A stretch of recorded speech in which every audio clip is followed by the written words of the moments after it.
And we're live. Hello. Hello, and welcome to Black Dragon Roleplay, where we are not voice actors, we are not gaming gods, but we are just a group of friends that have been brought together through the love of story.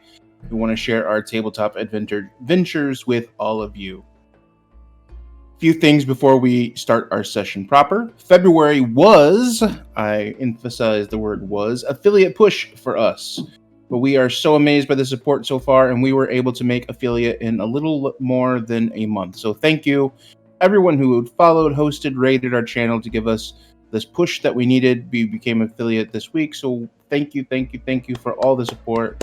Thank you for all the love. We are so happy that we got that benchmark behind us and can hopefully continue to grow the channel. We want to continue to grow the channel and grow a community that's into the stories that we tell every week, and we are behind the scenes talking about the best ways to do that. Kind of almost every time we talk about something we need to do. One of the best tools for feedback for us is the Discord. If you already follow us and you want to take it to the next step, jump into our Discord. We will have the weekly recaps to catch up on what you missed the week before. We have memes galore, and you have us. We're in there. So jump on in there and support us if you can do that. If you can't always join us live on Twitch, join us on YouTube. We post all the videos that we make on this channel, especially, most importantly, these episodes. We post all of our sessions, game sessions, onto our YouTube channel. Black Dragon RP on YouTube is where you can find all of our content. Go ahead and, all right, scorch that like button for reference from last week.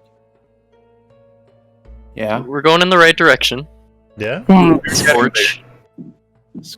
Yeah. Scorch. Witch bolt that I have to make a reference to the previous magic week. missile that just use random spells. Links are in the About Us description as well. Just so if people want to find them. Yes. Below us on the Twitch channel, if you want to see our links, the links to each individual member of our party, as well as our individual platforms where you can find us, our Facebook, our Twitter, as well as our individual players. Please go down there, click that if you would like to get to know us a little bit more. Without further ado, I do think that it is time to start tonight's session. You guys ready? Yeah. Nervous, but yeah. Yeah. We'll This. see what you have in store for us. Sure. By the gods. Ready. All right. Last week, episode 5, Rebirth. After a fierce battle with the Laughing Hand, the party notices that their armor and bodies are slowly beginning to heal and fix on their own, a possible gift from the goddess and a result of the temple. The party retreats to the hallway where the team is able to heal and recover very quickly from their battle. A nervous Branimir pulls Camiel to the side, and he asked if there was any insight to what they may be up against in the rest of the trials. If the trials are made specifically for her, anything that she could share would be helpful. Steadfast in her resolve, she says that they may not be ready to hear the truth before returning to the group. As the group enters the room of the second trial, a circle that Camiel is to enter bursts into flames. Camiel prepares herself as she enters the circle. Flames begin to fill the circle slowly at first, causing Camiel to wince in pain. The flames intensify, and the damage that Camiel is forced to take grows more deadly by the second.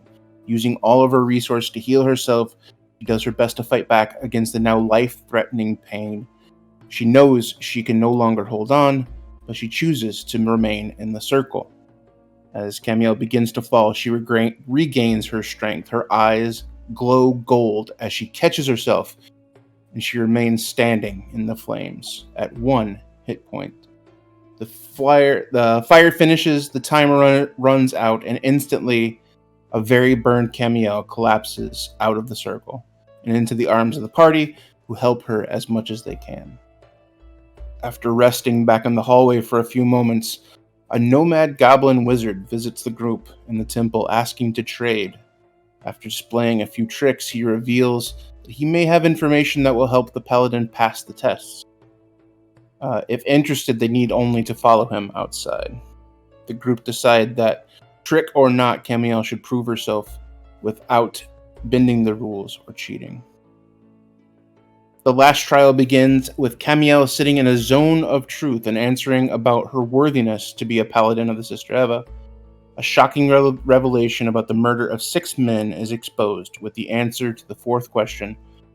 But after revealing her truth to her friends, she is greeted by a warm sensation from her patron that she has done the correct thing, and goes on to complete the trial. The group opens the same set of double doors for the last time and are greeted by a verdant paradise with an open starfield above reflected in a still pool of water below.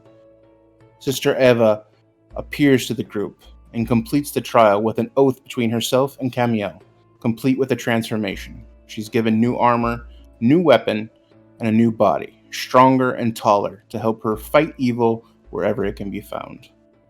The party leaves the temple and are greeted by a hero's feast and a setup of tents where the team talk about the next moves and the wonders found on this trip. So is there anything that we want to wrap up? We had taken a long rest. I know you guys, anything that you guys want to wrap up before the previous night, or should we move ahead? Just a quick question. Yep. I mean, not that it matters. Unless, of course, it does matter and we're having an encounter.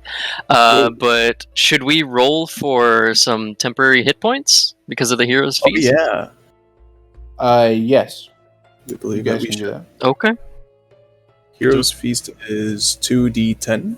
Yes. Do we All roll right. our own? Let me look it up. I mean, I sounds fun. yeah. Yeah, it says a creature that several benefits. Oh. Creatures cured of all diseases and poisons becomes immune to poison and being frightened. Makes all wisdom saving throws. Its hit point maximum also increases by 2d10, and it gains the same number of hit points. Benefits last for 24 hours. It's whoever casts it. So I'll have one person do it. Whoever wants Oh, to roll shit. in chat. Bran already rolled. Brand already Sorry. rolled. Fran already rolled. Sorry. It's a fairly So- average value. Yeah, 11. So everybody gets 11 hit points for the next 24 hours. Tis Oh, good so enough. Put it to the temp. Tis good enough. Maximum hit points increases 2d10 and gains the same number of hit points. Oh. Okay. All right. We got 11. Ooh. Nice. But it only lasts for 24 hours. 24 hours. All right. Again, it may or may not be worth it, but hey. Yeah. You never know. Yeah. You Just might in fall case. off your griffin on the way back. You Oh, might God. see if Addie's still there. Did we clarify? Did we clarify Don't that? dare. Don't you dare. Bran, you're riding on Dante's griffin. Is there anything that you want to do? I already- The Sound right. silence, the silence was just went straight over Dante's head. Is there anything that you guys want to do the night before? Same night that we roleplayed that Dante is now passed out Yeah, I in, was gonna say. in a tent. the rest Dante's of you passed been out in the talking a little tent. Saoirse overheard Branimir, Boltzmann. and Having the a two. having a girls' night out, like sleepover kind of conversation. Pillow talk. The gossip. Whoa. Hey But there. overhearing that Bran may want to rethink some of his perceptions of women. And That was a they're slip not of the in- tongue. I admit that. Yeah, I didn't mean for it to come out that way. yeah. Wondering, Like Bran, we are not interchangeable. Didn't mean for it to come out that way. God damn it. Oh my god. Anything you guys want to do before you rest, or should we go ahead? Collect Addie, thank you very much. Addie is with the Griffins. She's been fine. When you guys got your feast, there was also a trough of food that she was able to actually get into. The rest of the Griffins were kind of over it, standing over it, and she was kind of in it. But she was able to get some food. And you were able to pull her out. Oh, thank goodness. Okay. As a token of thanks, I guess, for watching over Addy, there are 3 griffins, correct? Yep. Alright, Bran will fish into his bag of sausage holding, and it's a shame we don't have the emotes. But he would reach into his bag of sausage holding and produce 3 sausages for each of the griffins. As a token of thanks for watching over his baby owlbear. You can see him kind of grab at them. They're appreciative. They get that. But yeah, they'll definitely take them from you. Yeah, that's all I'm doing. Look at me, I'm passed out. Yeah. Okay. So the next morning, the sun rises. The heat of the desert quickly comes. You guys wake up. Nothing new is provided. There's no food laid out or anything like that. But your tents are still there. What are you guys doing this morning? Is Seza still with us? Yes.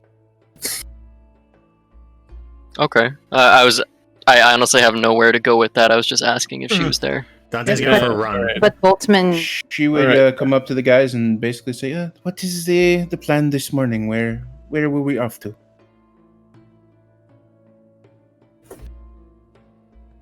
Actually, what is the plan, guys? Like, do we contact Master Weiss? Yeah. All right. So. Yeah, that should be the plan, right? Do we have to go back to where? We should go. We should go back to a point of interest or some place. The beach. Yeah, he knows where that is. So yeah, that would be the only way to get back. Yeah. Yeah, and he did tell you that before, that if you were to come back now that he's been there, it'll be a lot easier for him. Because we need to get Boltzmann fixed up. Mm-hmm. So we could contact Weiss now and tell him that at this certain time we should be by the beach. Like rendezvous at the beach. Yeah. Sounds like a nice party, but yeah. Says if we leave shortly, we should be there shortly after midday.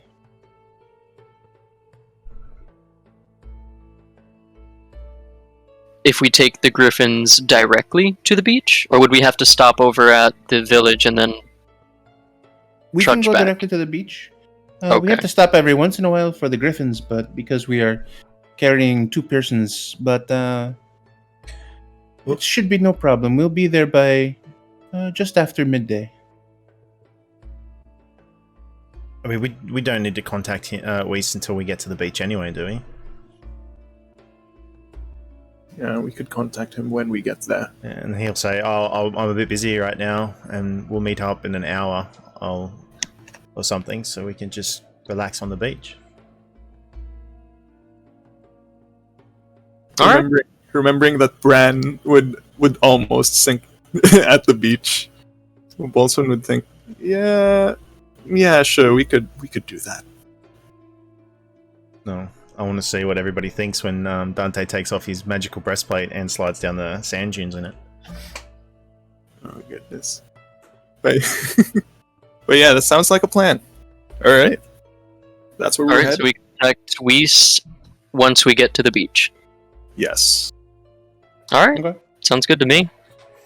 So you guys are able to make your way.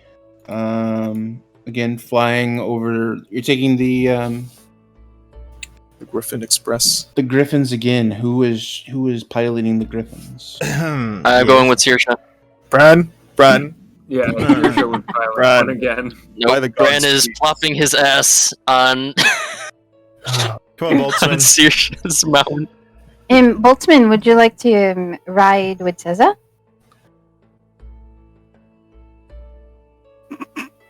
That sounds like a good idea, actually. Come on, Boltzmann. And he pat the seat of the Griffin. Because he's already... Dante, you better not do anything stupid. Boltzmann begrudgingly moves towards Dante's griffin. Dante's just smiling down at him. He'd rather risk his... No. I did not mean to offend him. No, Oh, no. no. Oh no, Boltzmann. She winks at Camille when she says that. Camille just grins. Oh, well. I tried. Boltzmann just he just once again secures all of his belongings onto him and like hangs on tight onto the saddle. Says kind of looks back at Camille. Boys will be boys. I Yeah. don't even know what that means. Yes. Takes off. Griffin takes off into the air. The other two following behind. Pilots, I need an animal handling check. Oh yeah. Oh please, Saoirse. Saoirse, please. Yeah, let's I want to see. pray. I want to see Saoirse's first. Dante, please. I just want to see how well they're doing. Oh my god. Oh my god. 12. Yeah. Saoirse, please.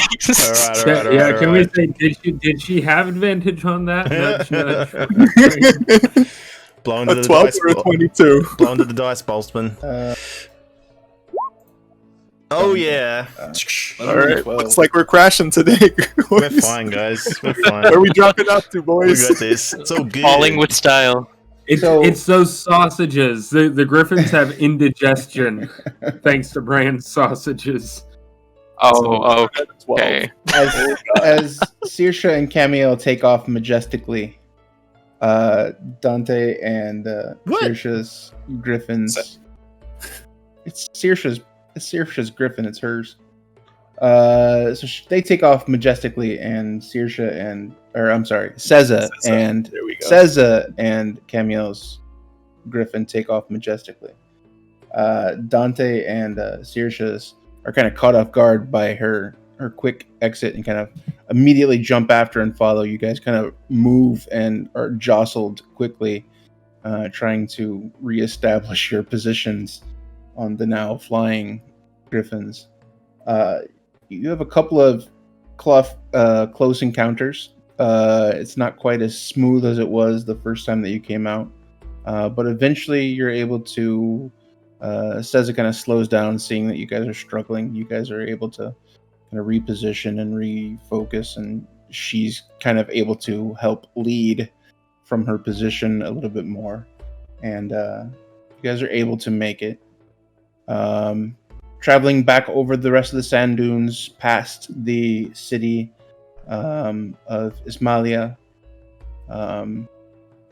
past the kind of transitioning from sand dunes to kind of very rough foliage and very thin foliage into the deeper foliage, and then into the mountains proper, before passing over the mountains, and right about midday passing over the village, and then another hour or so landing at the foot of the mountains on the beach.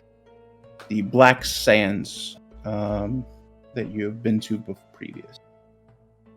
You guys kind of touch down and stumble a little bit in the stand as you get your griffins kind of... That's a bit rough. Land, glorious land.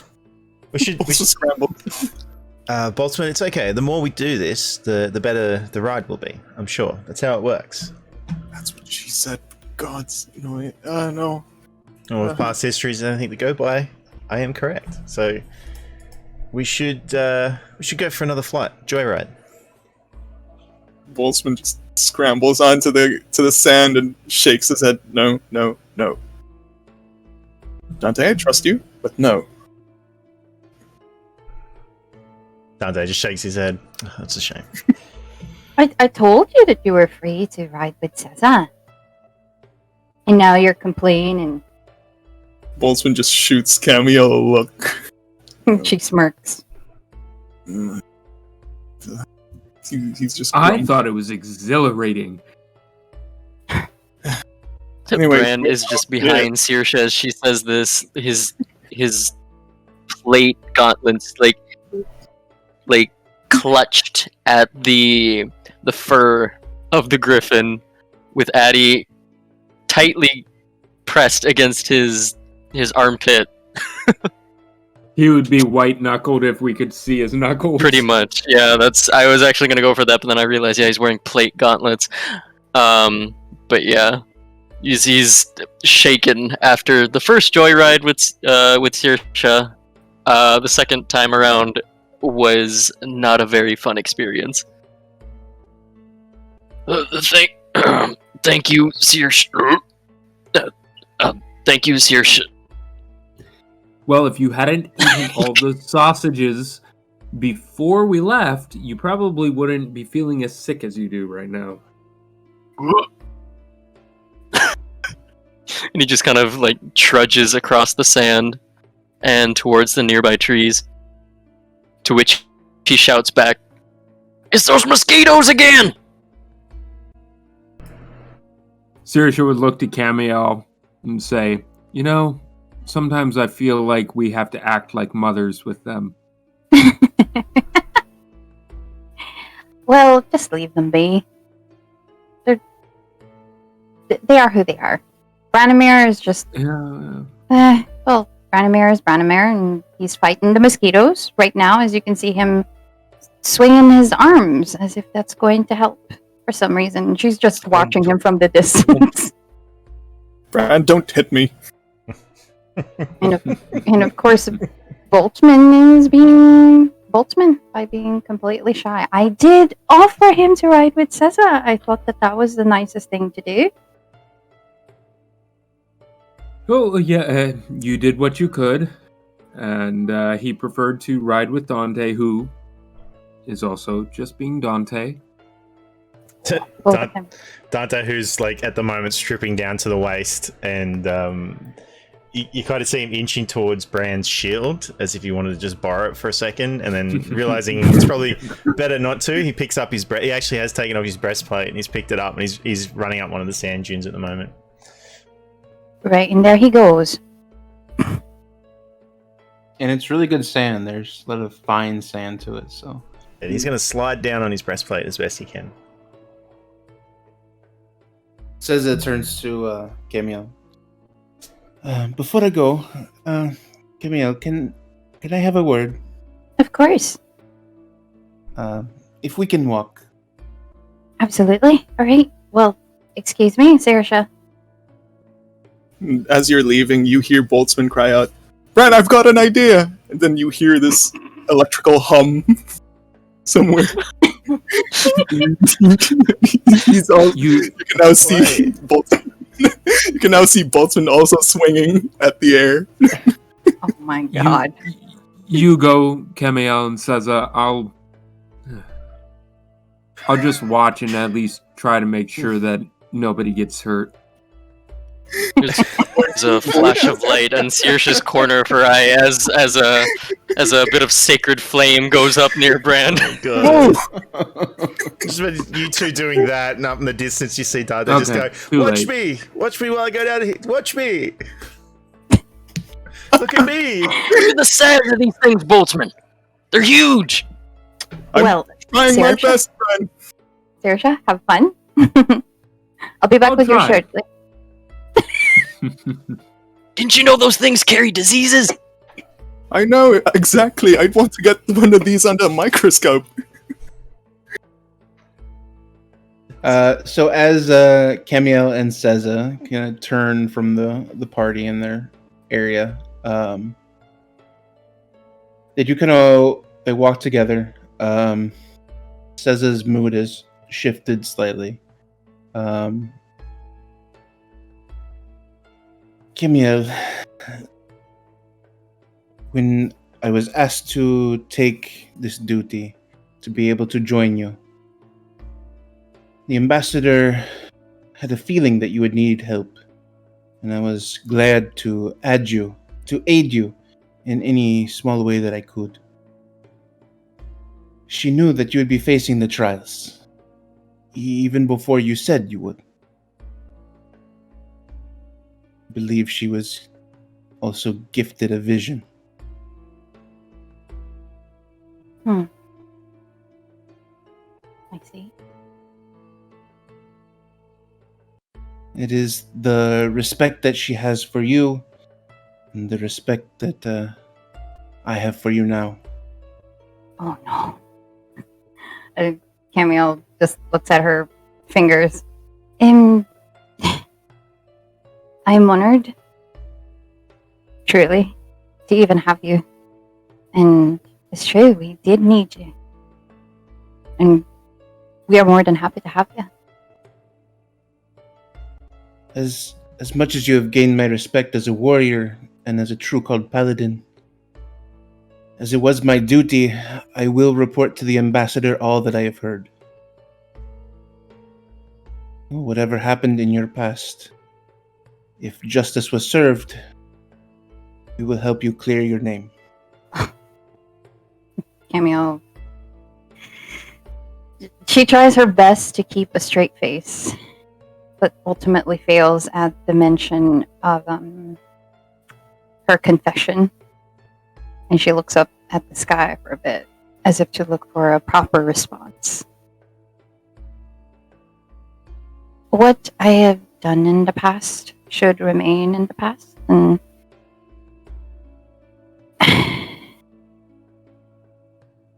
whatever will become of me, then so it shall be. We will make every effort to help ensure that your past will not blemish the future that Sister Eva has for you. That is a promise from myself, and surely from the ambassador. Camille nods. Thank you. Truly.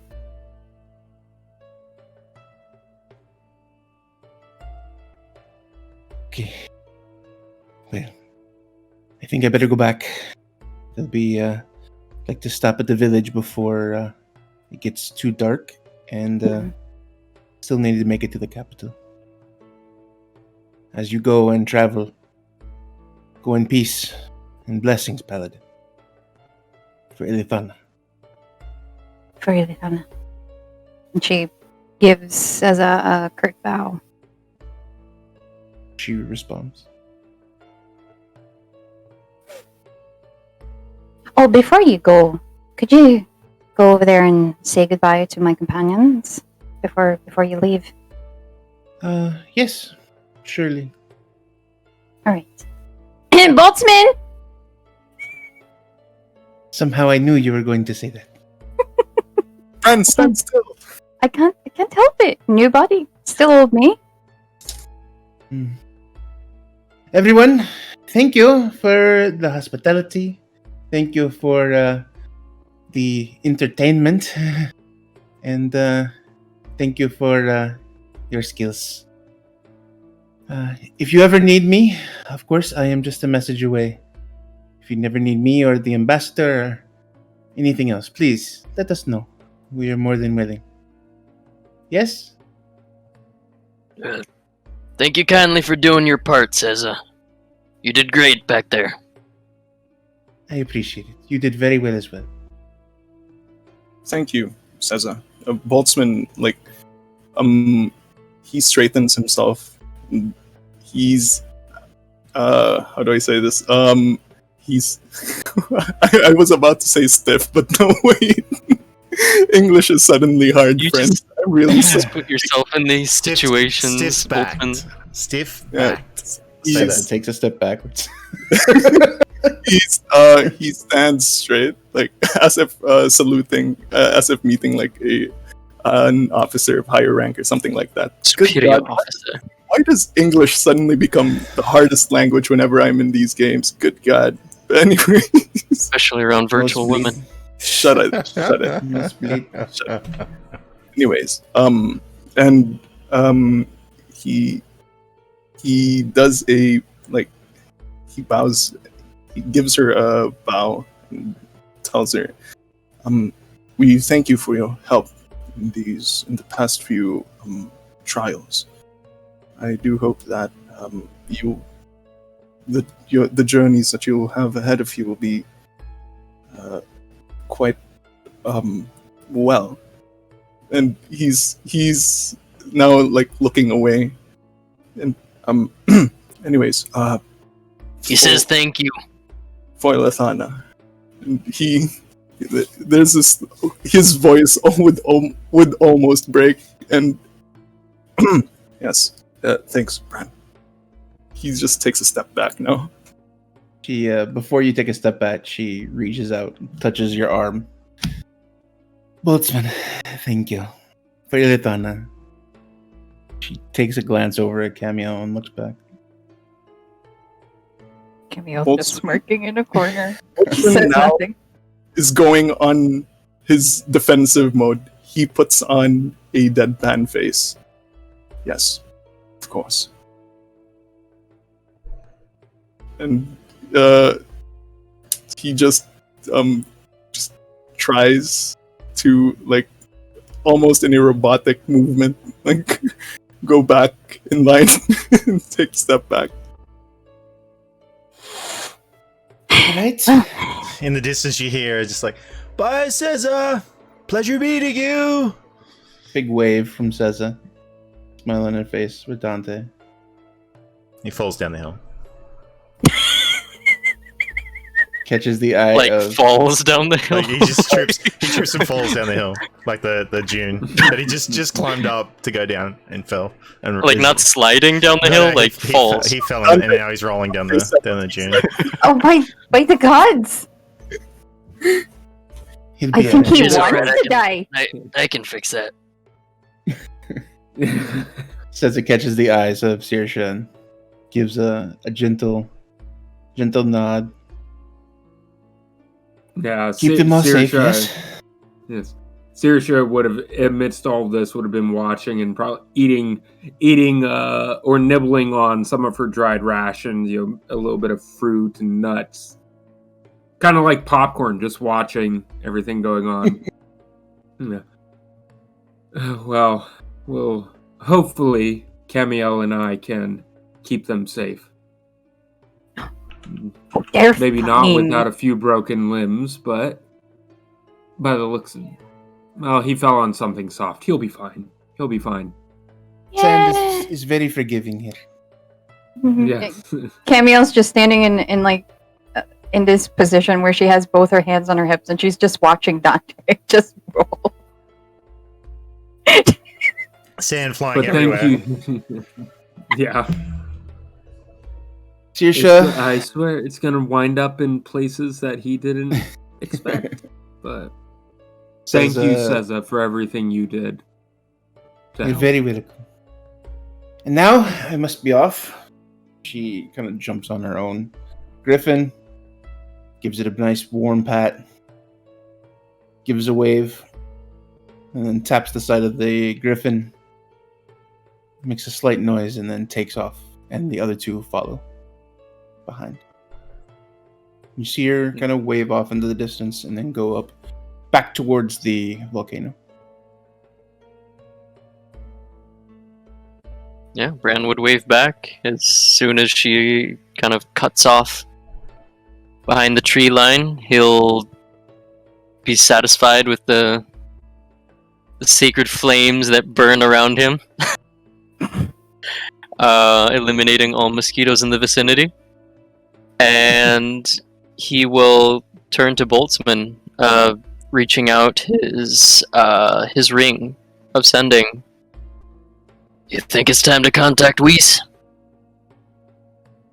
Boltzmann just nods.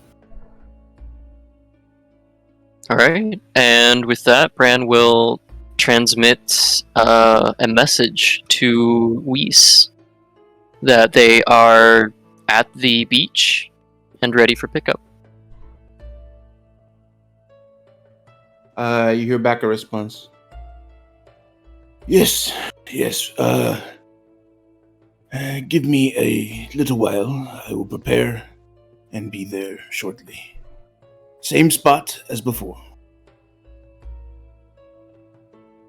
Alright, and Bran will open his eyes and relay the message back to Boltzmann and anyone that's actually nearby.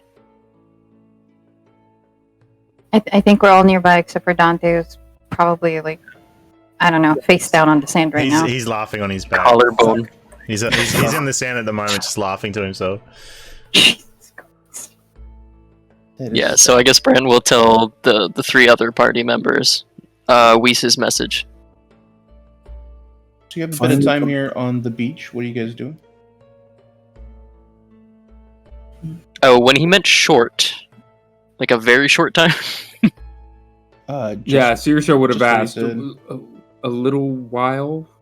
He didn't say how long He while sounded, might be. He sounded busy. He sounded like you would interrupt something, so you probably have a little bit of time. You have some time.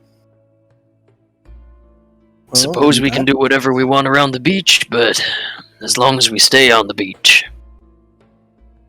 Yes, absolutely.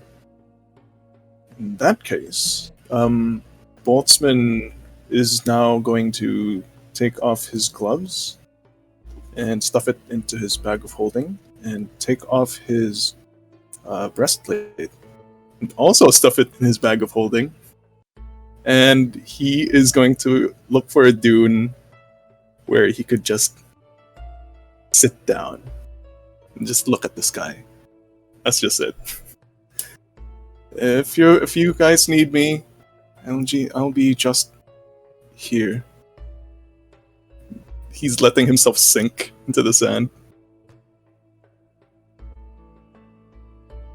Okay.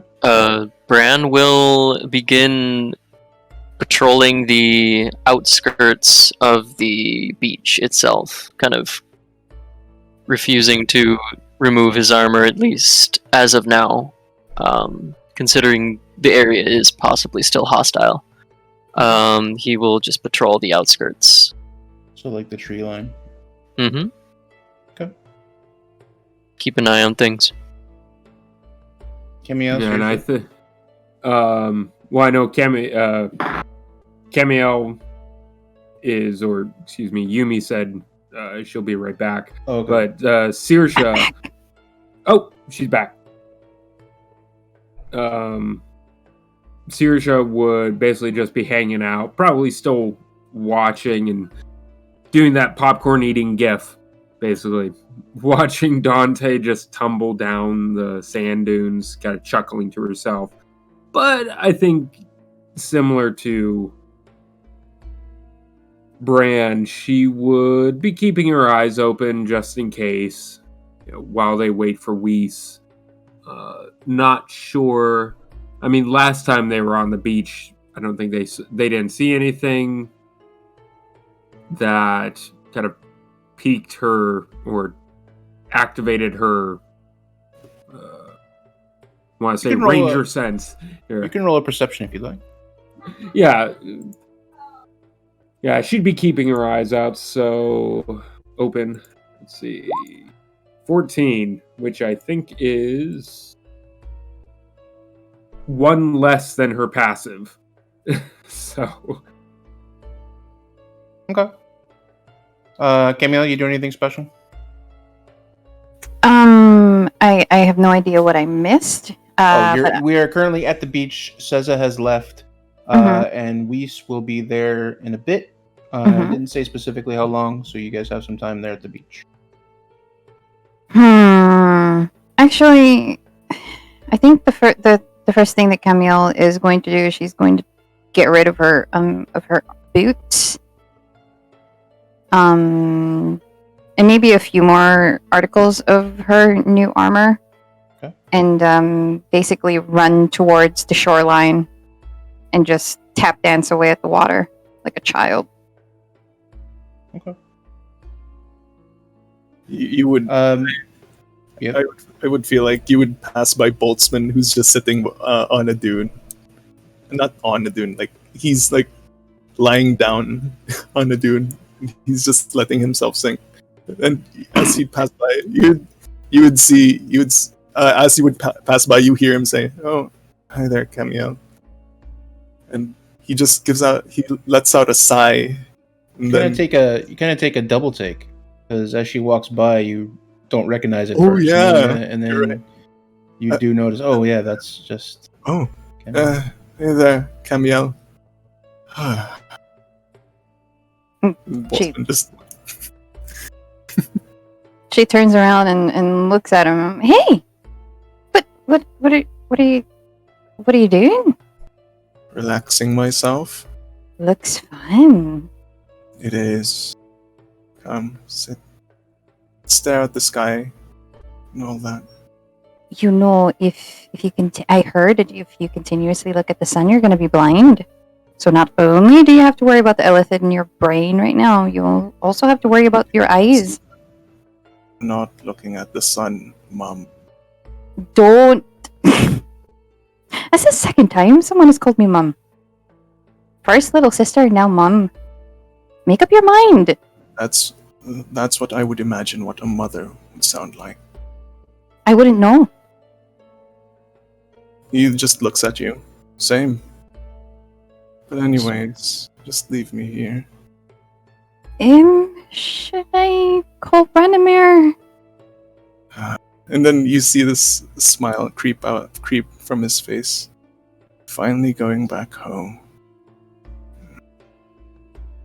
We're finally going to get rid of that little problem you've had. Boltzmann's smile just widens at the mention of that.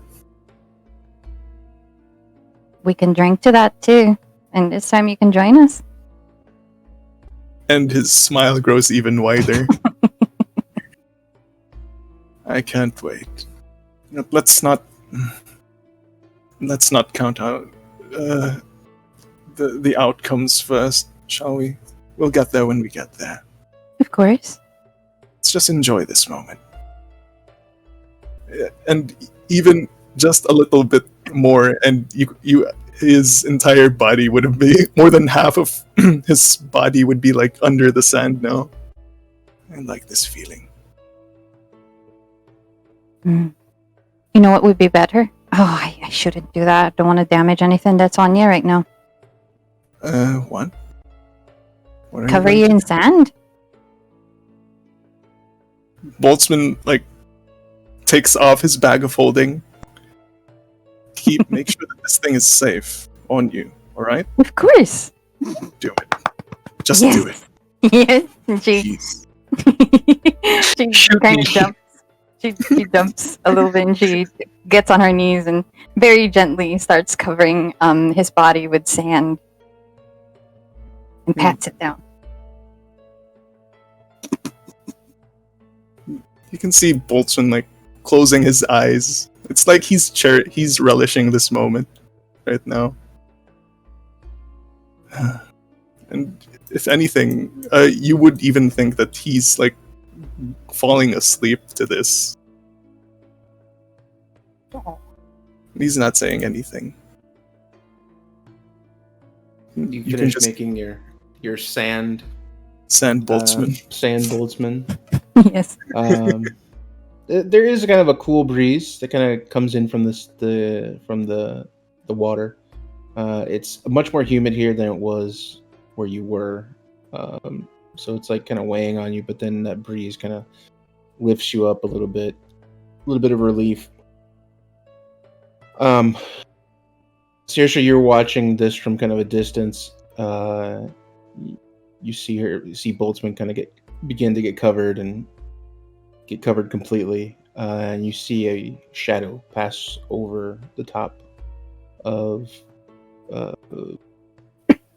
the sand in front, or right next to Boltzmann and Saoirse, or Kemia.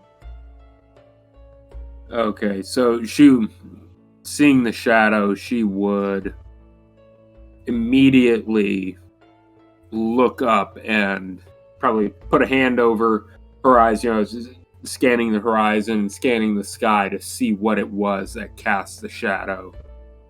Does she see 14? anything specific? You do not see anything. You do see the shadow pass over. That's it. Would she be able to tell, maybe estimate the size of whatever it was that cast the shadow, or is it just probably from the distance and where she's at, respective to the two of them, she probably can't tell or get a sense of its shape or size? I will say that it looked familiar in shape. that it looks similar to before when you had seen it pass through the village. Oh, okay. So she probably assumes that it's small talk then. Okay. A few moments. Yep. Oh, I was just going to say that realization, thinking that it's small talk, she'd probably lower her guard a bit. Okay. A moment or two passes. You see the shadow, much bigger this time, followed by a whoosh. Close enough where you feel it. Dante, you would notice this as well. Everyone else. I would say, yeah, at this time, you would definitely be able to see that Moltok was somewhere in the area based on the swish and the second time around. Does it look like he's trying to descend to land, or is he just swooping past? He's probably 100, 150 feet above, but he seems to be circling in the vicinity of where you are. Since you are closer down by the beach, you'd probably have a better idea where he is. And once you see him, you do see him kind of circling around. Well, Dante, once he spots the dragon, he's thinking, well, playtime's over. So he'll wander back down the beach.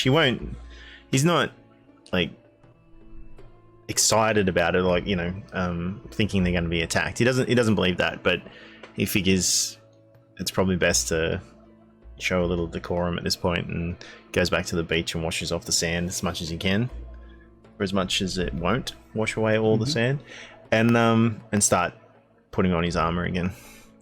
Something tells me, he looks at the others, something tells me Moltok is making sure we leave.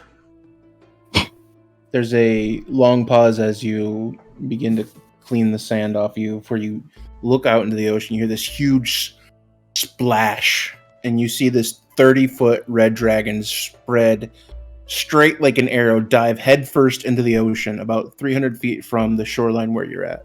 A big plume of water and mist flies up about 40 feet up in the air from the spot of impact. As quickly as she can, she's going to start digging Boltzmann out of the sand frantically.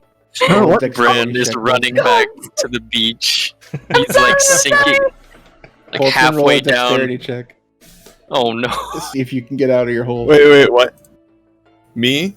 All right, Yep, I'm gonna roll. you're covered in sand. All right. Can we try to help Boltzmann? Like, can we? I'll say that Saoirse said, or Camille said she was starting to dig him out, so you can roll with advantage. Oh my god! Alrighty then.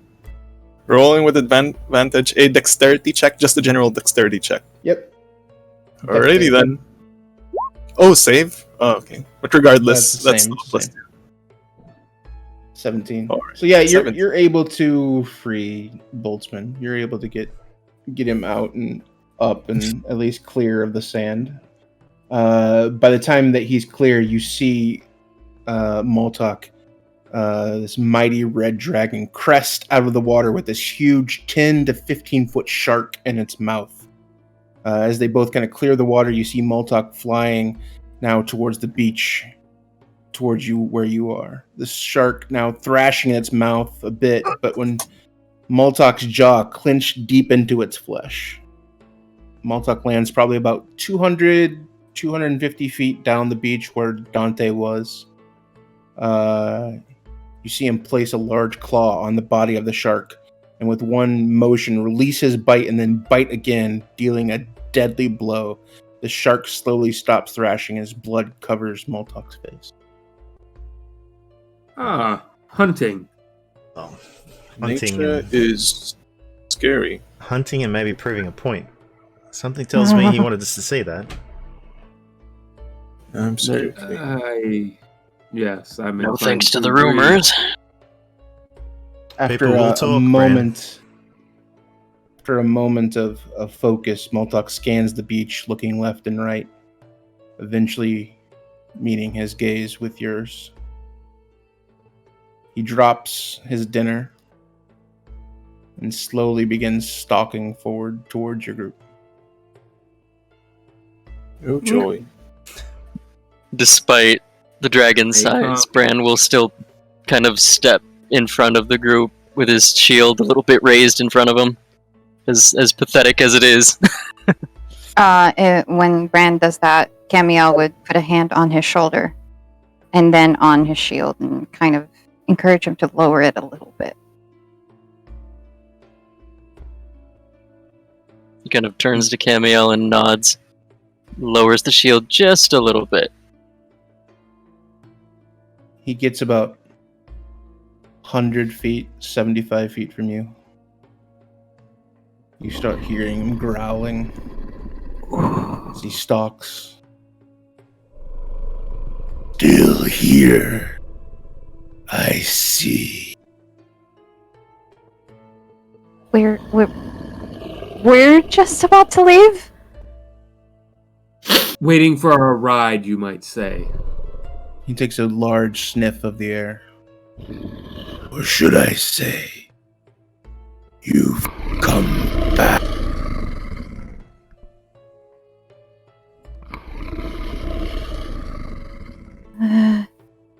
Camiel looks at the others. Well, in our heart, we never really left. Dante sort of quips behind in the back there. He's dropped his breastplate at this point. He's standing there, shirtless, just for his pants, no shoes, no weapons. Sort of just gives the dragon a little hi sort of wave. We don't plan on overstaying our welcome. We're waiting for our transport, and we'll be out of here for good. But it's true. We just returned. It's the only Takes location that our wizard knew where to find us. Takes a big sniff in the air again. Different. You've become the stink of pious self-righteousness is overwhelming. Oh, you got cut off there. Sorry. Is overwhelming. I apologize. I don't mean to offend you. I promise you we'll leave real soon. The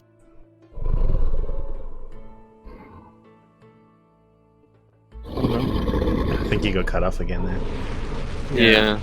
Okay. Did I? I thought it was my internet. That's okay. He lets out a big roar and a large flame just off to the side, not directed directly at you, before jumping into the air, going back to flying back to the shark, kind of picking it up with its claws, and in one motion kind of swooping up, returning to the air, swooping skywards back towards his volcanic home. Damn. I was hoping you'd leave that. Well, Pious. I think that went as well as can be expected. Camiel looks at everyone. Pious? Sounds like you need to wash. Camiel stops and kind of raises her arm and sniffs her armpit. I'm fine. I believe he's talking about your trials. Yes. So what? And I mean, you perhaps physically changed. Yes. So what? She's just like confused.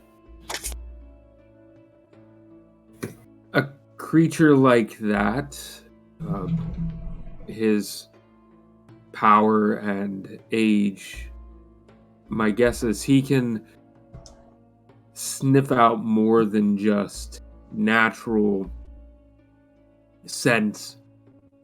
There's something similar to my ability to sometimes get a feel for the land. I believe that Moltok was able to sense something spiritually different about you.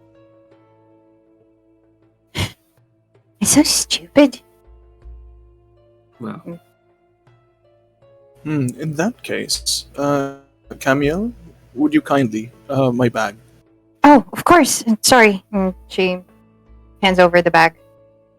No, thank you. And Boltzmann takes his bag and he stuffs his hand into it and pulls out his detector. And I just, for the sake of knowing, Boltzmann will cast Detect Magic and just try to see what sort of like magic that Camille is giving off. It's like he's trying to see if whatever this magic that Moltok may have sensed, Boltzmann would try to see that as well, if he can. Ritual cast? No, I'm burning a spell slot for this one. We're going out anyway. I guess. So yeah, burning a spell cast slot. Detect Magic and you kind of pointed it at Camille. Mm-hmm. Do not notice out of Camille's own body that there's anything different than any other normal. Mm-hmm. There's nothing radiating from it. The Beanie Blade definitely has a slight aura. The armor, although non-magical, has a sense of the same kind of energy that you felt in the temple, where it was harnessing, or at least magical in some ways, but not truly a magical aura. So there's no school in divination, there's no school that's causing this, but it does have a glow of magical essence. It's giving off very faint traces of magicality here. It's giving off faint traces of magic, but it doesn't seem to belong to any school of magic. Just like back in the temple. Huh. Interesting. Camille blinks and frowns, and she kind of tries to look at your gadget, and well, she tries, even if she can't see, she can't understand it anyway. The waves and the lights, they don't really mean much to you. It's just giving a few numbers and such. Yeah. No, just for the sake of knowing, Camille. I'm sorry. No, it's completely fine. It's just that I didn't think that such a change would cause such I guess I can say a bit of aggression. Well, I think with a creature with that sort of temperament, I think he would see somebody like you. Quote, he does this air quotes, exuding self-righteousness and all that, would be something like an antithesis, I guess, of his character, something like that.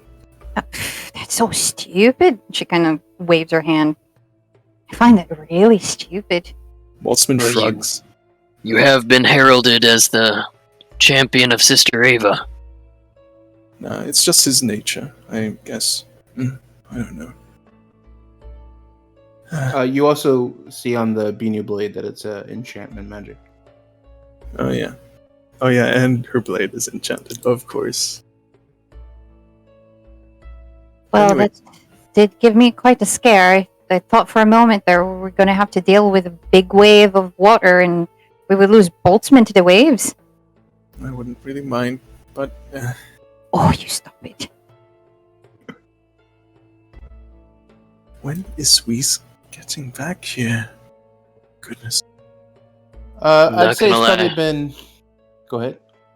I was just gonna say, I'm not gonna lie, having a dragon swoop over us constantly is not doing well for my nerves. Same. I thought we were welcome here. But apparently me changing is a problem now, so excuse me while I put on the rest of my armor, or try my best to. I don't think you were the problem. He already said that we had to leave. basically. He's Herald, remember? Oh, true. I'm sorry, I'm just not used to that kind of thing, you know? Well, you're a big wig now with your No, goddess, don't. so... Don't. Dante, don't. Sorry? Don't start. Captain? I will... My leader. No! Stop it. I'm gonna drown you. How high, Boltzmann? How tall are you? I am 5'10", 5'11". I As wrote that down. Boltzmann turns to Bran, you see that he is now at eye height with Boltzmann. Bran, I think you're... He's just pointing down on his greaves. You need a bit of help, Bran. God damn it. He does like a little stanky leg movement with it. Best make sure you oil your armor when we get back home. Oh, God. Well, Dante, you may want to check yourself and make sure you don't have sand in any places that you may not have realized you could get it. That's alright, I'm getting used to it. It's a bit scratchy, but it'll be okay. I'll have a bath and someone wash me down, it'll be okay. I think our time on the beach is done. A bit soiled, yes. Eventually, probably it was probably about an hour after you talked to Weiss when you saw Maltalk, and it's probably another half hour, 45 minutes after that when you see a white zap of energy kind of fall out of in the middle of the beach, and you see Weiss appear and step out into the stand. Gods. By the gods, he's here, finally!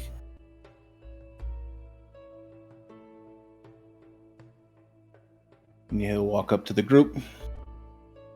Hello? Go or want to enjoy this lovely beach? Oh no, thank you. And Camille's, adjusting her armor. Looks like Oh, the view is lovely. We just saw nature take care of itself with a ancient red dragon appearing on the shoreline and pulling out a 10-foot long shark. Beautiful land. Can we go now? You see Weiss kind of scanning up towards the volcano, looking to see the dragon if he could. We made friends. Sounds like... Let's go! And he walks back to a place in the sand and puts down his chalk and begins to draw on the ground.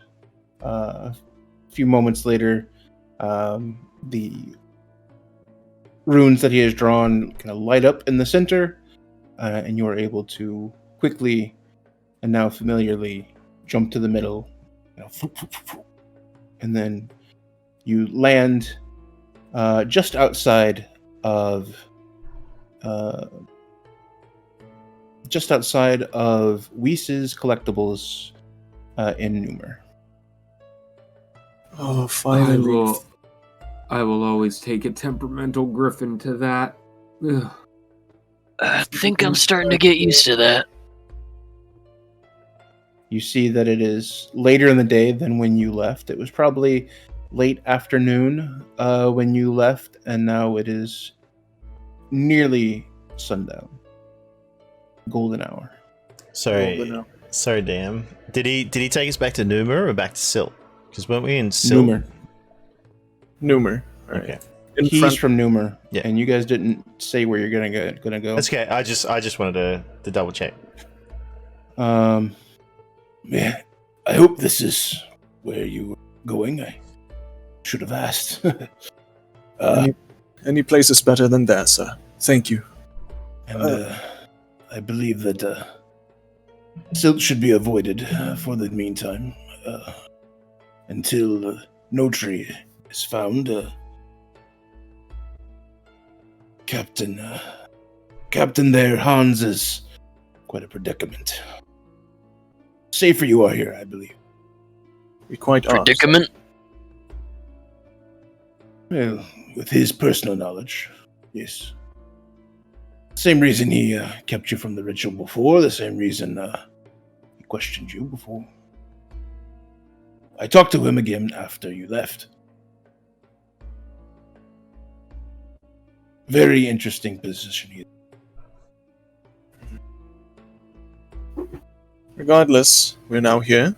Thank you very much, Cerise. And now we off to the next order of business. Boltzmann reaches into his bag and tries to produce the jade. Is it the jade? Yeah, the magical jade. Yep. Magical grade. Yeah. The good stuff. The good stuff. And please, Boltzmann pulls it out. The jade. I swear. I swear, I put myself in those situations way too often, guys. There's going to be a compilation of that eventually. Anyways. If you want. You pull out the leather bundle of jade and you give it to Weiss? Okay. I show it to him. Let's clip it. Inside. And he takes you inside the shop. The front part of his shop. Steps behind his curtain and grabs a small gym setting gym monocle. Guess the best way to word. I use that word more than anybody else, I believe. But he puts the gym setter's tool, the lens, up to his eyes, opens the leather pouch, and looks closely at it. Before entering, Boltzmann would shake off bits of sand, and then follow him inside. Mm-hmm.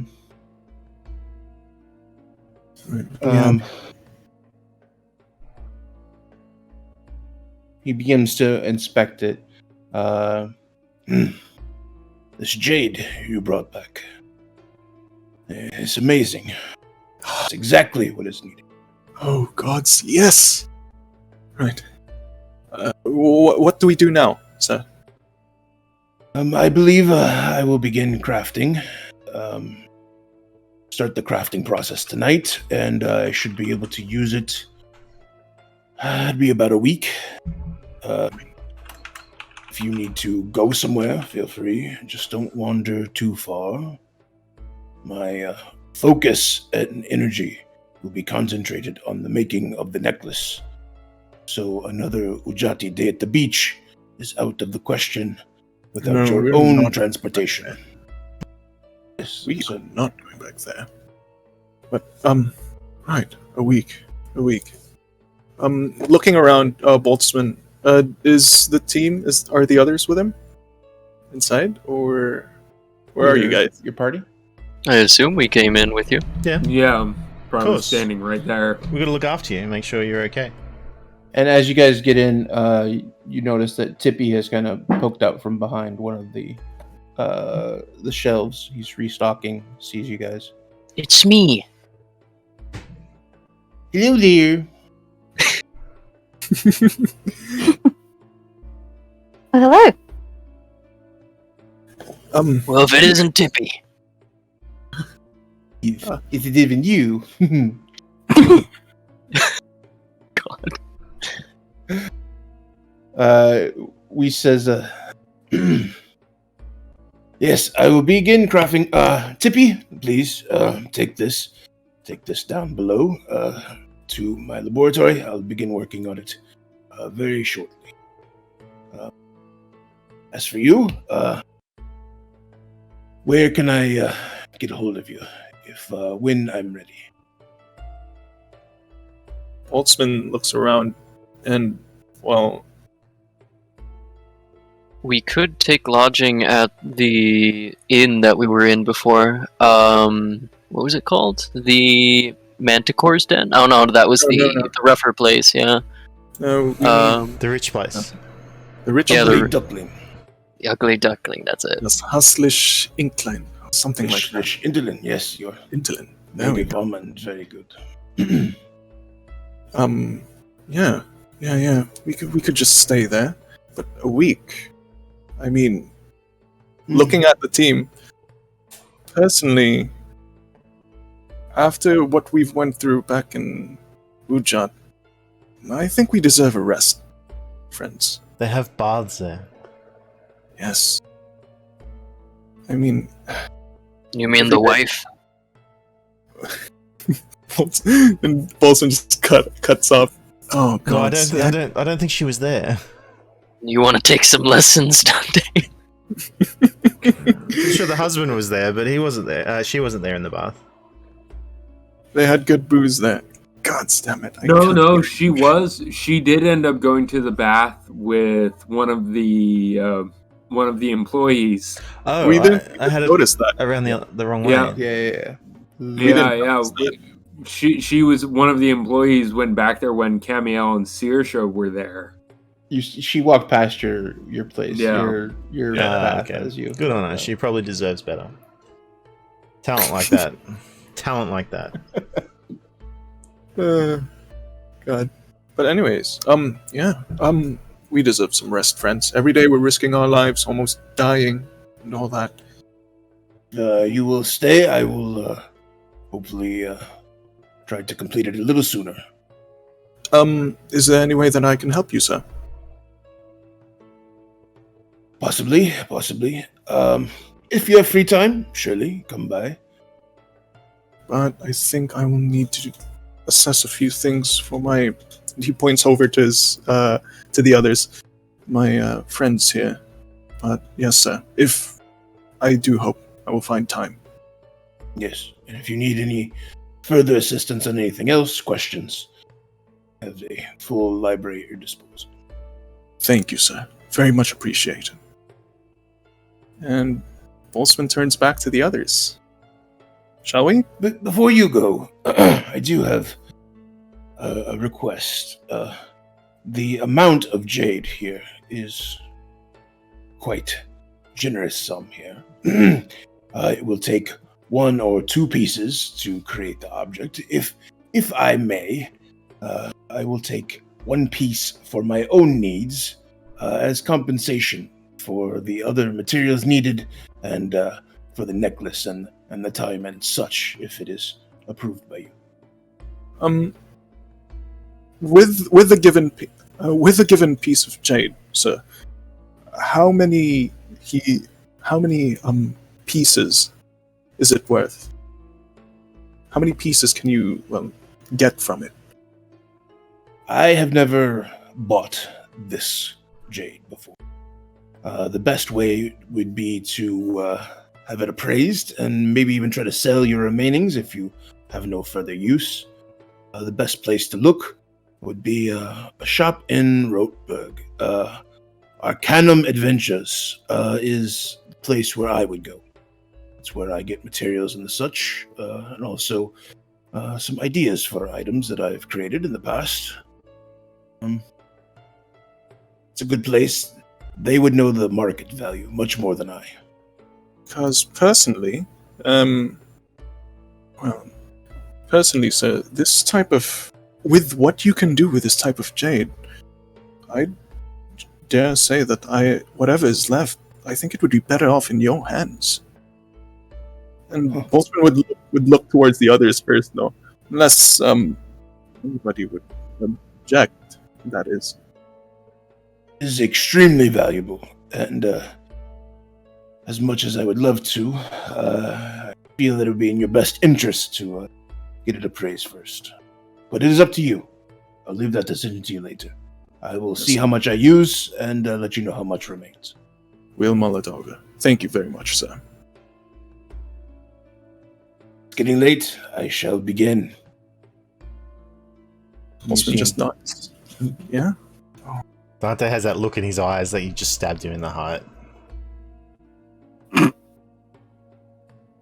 Well, we didn't give away all of it. And he sighs with relief when Weiss just says, no, basically no. Well, think about it. Boltzmann, But anyways, Could use it as a bargaining chip I was gonna say. for the Silver Lady. Exactly. You mean the white lady? I would say another term, but I'm feeling particularly generous tonight. Oh, you mean the silver bitch? Oh, That's the word. The Silver Dragon. Yeah, that's not a bad idea, actually. But with what Whis could do with that much power, and besides, that woman already said it herself. She has like a supply of it already. She could It was just a pull difficult supply. What applications? And I don't- Oh, sorry. No, go on. Go No. on. I just. I don't just. What applications can you use the jade for that we can't put to good use ourselves? Other than helping you, obviously. It could save somebody else's life. Boltzmann just shrugs. I mean, isn't that's About how much jade did we actually get? How many pieces? It's like one each, wasn't it? you guys got 5 pieces in the leather pouch, and what we just said was it would take 1 to 2 pieces to create the object, but he thought closer to 1, depending on his performance. So maybe 2 left. And then he requested 1 himself as compensation for the other materials and his own so needs. 2 or 3 left, depending on how many pieces he ends up needing. Mm-hmm. No. But anyways, yeah, that's just Boltzmann's point. It could save somebody else's life.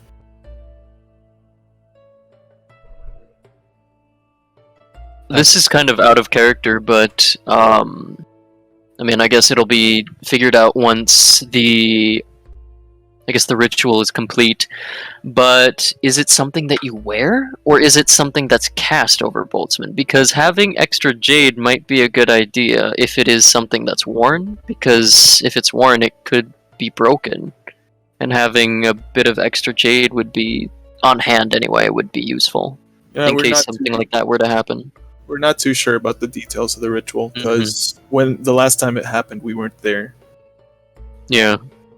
So that's my concern, is, if it is something that's worn, be best to have extras. Get there. Yeah. Essentially. Roll a history check, Boltzmann. Well, thank God it's Really? Boltzmann. Oh God, Most please. Arcane savvy. History. Am I good with history? History, not Actually- arcana. Actually, I have 4 in history. Whoa. You rolled that. Roll a history check. What do I roll? DM? History. All right. Boltzmann and Branimir. If Branimir was there. I also roll, or do I give him advantage? Oh, okay. All right. I'll assume he beats that. 24. 20. That is close. All right. Both of you remember the last time that you saw the necklace and the event surrounding that, and even though was not legitimate, it was the necklace and it was worn for the ceremony, and you do remember not Weiss, but What's the name of the wizard? The wizard, the Grand Mage said, even though it was the hag who had read the notes, that it would be used in the ceremony, but then used up during the ceremony. That it would be a one-time out. Okay. Alright, so it's a Magical one-time properties use. would be gone. Was Gotcha. Heinrich. That was his name, Heinrich. Yeah, Grand Mage Heinrich. Alright, good to know. So yeah, it seems like to me we could do whatever we wanted with the jade afterwards. Like get it appraised and sit on it. See what kind of value we can, Yeah. buy some stocks. Buy some stocks. Get some Dogecoin. But yeah. All right. GME AMC. Knock. Let's go. Anyways, so yeah. Well, that was Boltzmann's point. It could save somebody else's life. if whatever remains would be. But, as I've said, we'll think it over. We should just get some rest right now. Alright, so should we head back to the Ugly Duckling, or do we want to switch it up and stay at the Manticore? No, I'm not going there to the Manticore. Bad memories. Bran, you were there. All of us was there. All right? No. I remember Boltzmann. Yes. It gives me a headache even thinking about it, so... See? What he doesn't remember, Boltzmann, are the baths. We must go back to the Ugly Duckling. Let's do it. Yes. Let's get there. This time, Bran, you're gonna partake.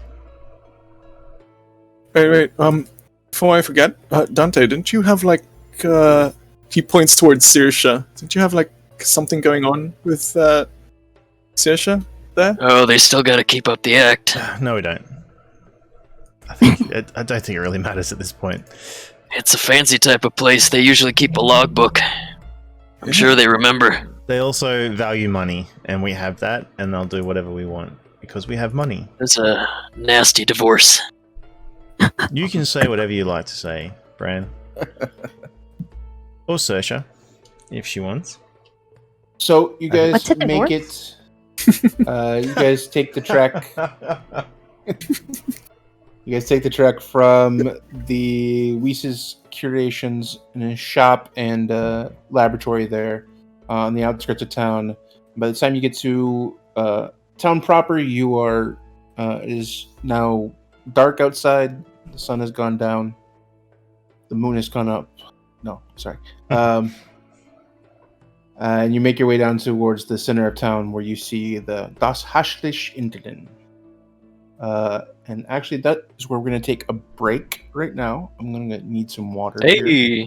So let's take a break. Yeah, it's not a bad idea. Alrighty then.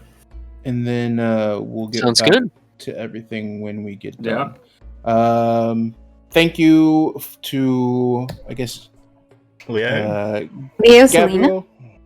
Yes, Leo Selena followed us, as well as not today, but the other day, Gabriel from Yumi Stream, I believe. Hey! I've seen her in there quite a bit. Gabriel! Followed yesterday. Yay! Thank you Our so favorite much, pool. Gabriel. Yeah. We will be back in Numer in just a little bit. We are actually going to run some ads during the break, so don't go anywhere. And we'll be back in about 10 minutes. See you then. Thank What's you a guys. divorce? Yep. See all the... Yeah. Oh. We're back. Hello. Welcome back. Welcome in. Let us begin. Yeah, I was going to do that. My trademark. You get in there. You get in there first. All right, so you guys make your way from the Weese's store and make your way towards the town. What are you guys doing? Since it's already nighttime, I assume, I think our first order of business is to find lodging. Okay. Aren't we going to the Ugly Duckling? Yeah. I do believe so. Line. You guys are able to make it to the Ugly Duckling. Ugly Duckling. You enter, and again, this very modern-looking entry is there with a big bunch of flowers actually in the middle of the right as you first come in between you and the check-in. You see a halfling, same one that you had seen previously behind the counter, kind of wave at you and call you forward. Hello, what can I do for you? Rooms? I believe we're after rooms. Oh, surely. Let me just see here. Okay. We definitely have some rooms. How many people are we staying with us tonight? Well, I do believe we are seeking lodging for about a week, as it happens. So, how many rooms do we think we need? And she would look to the others. A single room for mine, please. Oh, I'd love a single room. A single room for everyone? Of course. I suppose so. Just yes, okay. Let me just figure that. You see him kind of struggling a little bit with the math, but then eventually, that will be 80 gold for the week here, and that includes all inclusive, of course, the use of our private spa area, as well as complete all you can eat dinners and breakfast. Dante will put down 80 gold. Welcome. Thank you, sir. Thank you very much. He kind of sweeps it off of the counter onto it. Unfortunately, we will not be having any performances. I believe. What? It's a shame. Why? What happened? Usually, the dinner is still served. You may still partake of our world-class famous meals here at the Das Hashtish Intelin. But unfortunately, our performer is not feeling well and is not able to perform at this as we speak. So, yes, That's for the next amazing. few days at least, we will not be having any performance. Oh, that's a shame. We only saw her perhaps two days ago. I was really looking forward to it. Our friend Dante here is a big fan. Absolutely. I just Wishes to follow in her footsteps. those vocals. I just They're beautiful, aren't they? cannot wait to hear them again. We wish her the best and a recovery, and hopefully she'll be back with us. Hopefully, maybe by the end of the week, we'll see. But as of right now, no performances. But dinners are still included, so you can You can feel free to actually catch dinner this evening, but there will be no musical performance. What a Oh, shame. that's alright. Well, we'll just have to make do. Let's go. How do you feel about other performers? And here we go. I'm sorry. How do you feel about other performers? Are you a minstrel? Bran kind of gives him a solid look for a second, as if He has a lovely As singing if to- voice. indicate, like, from his whole garb, his whole plate armor.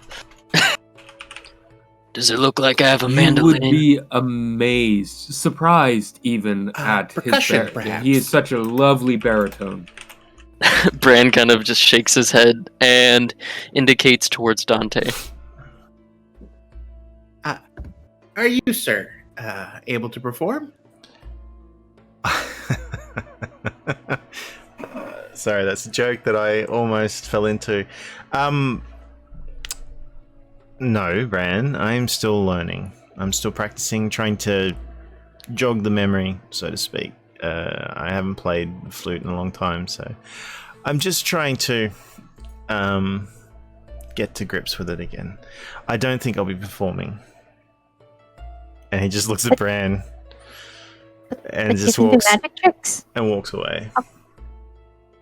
Well, you're more than welcome to help yourself. Tables are set up in the dining room, and your rooms are available upstairs. I'll give you the keys. There you go. And yes, feel free to put your things away and then join us in the dining hall for a nice, lovely dinner. Oh, yes, please. Yes, please. Thank you very much. What is on the menu for tonight? Good Please, question. Actually, you would be our first guest this evening. Is there anything particular that you guys would like, so I can inform the kitchen? You mean we can make requests? Well, as of this point, you are our first guest of the evening, and I do not see anyone else in the reservation book. So yes, if you would have something specific, surely we could try to accommodate that. Obviously, some things we can't, but if you give us an idea, we can certainly try to help. Wow, she really By the attracts. gods. She really attracts the crowds. Yes. Sorry, Dante's not there. He walks inside and he's going to find a drink. He's going to find a drink. Things have been better in the past than they are. Well, things have never been. He looks around. Things have never been great here, but that's neither here or there. We still love a fine establishment and still happy to get you whatever you'd like as far as dining concerns. Anything specific? May Bran roll an insight check on when he was talking about the condition of the lady? Sure. It seemed a little sketchy. So let's see here. Very suspicious. Species. And That is a 17. also, Saoirse, Numer is technically her hometown. I know right as we went to break, I was mentioning that to everyone. Would she remember anything about, just with what he said, that it's never been quite good there? Would she remember anything that might be helpful to Bran? I would say that this place is new to you. Numer obviously has places that are not. You definitely would know your way around the Manticore's Den. But this place would be new to you. It's opened within the past couple of years. So it would not be familiar, the condition of this place. Okay, yeah, it would have been. Okay, so it opened while she was, when she moved to Volk's, at some point, either when she was serving or moved to Volk's Point. Gotcha. So yeah, I would say Boltzmann or Branimir with your insight check. There's definitely something that he's using his customer service speak to be able to cover up, not letting you know everything that's going on. Specifically, you are not sure, but he did say that he wishes her the best recovery, that she's not available at this time. Was kind of sketchy on the time frame of when she would be back, if she would be back. All right. Good to know. Yeah, Bran would hover at the receptionist desk for a little while longer, kind of tapping his fingers on the desk a little quickly, and then he finally turns to the rest of the group and kind of tilts his head towards the dining area, I guess. Is there anything else? Anything specific you'd like for the kitchen to make? I'm open to suggestions, people. Well, I know how much you love your sausages, Bran, so...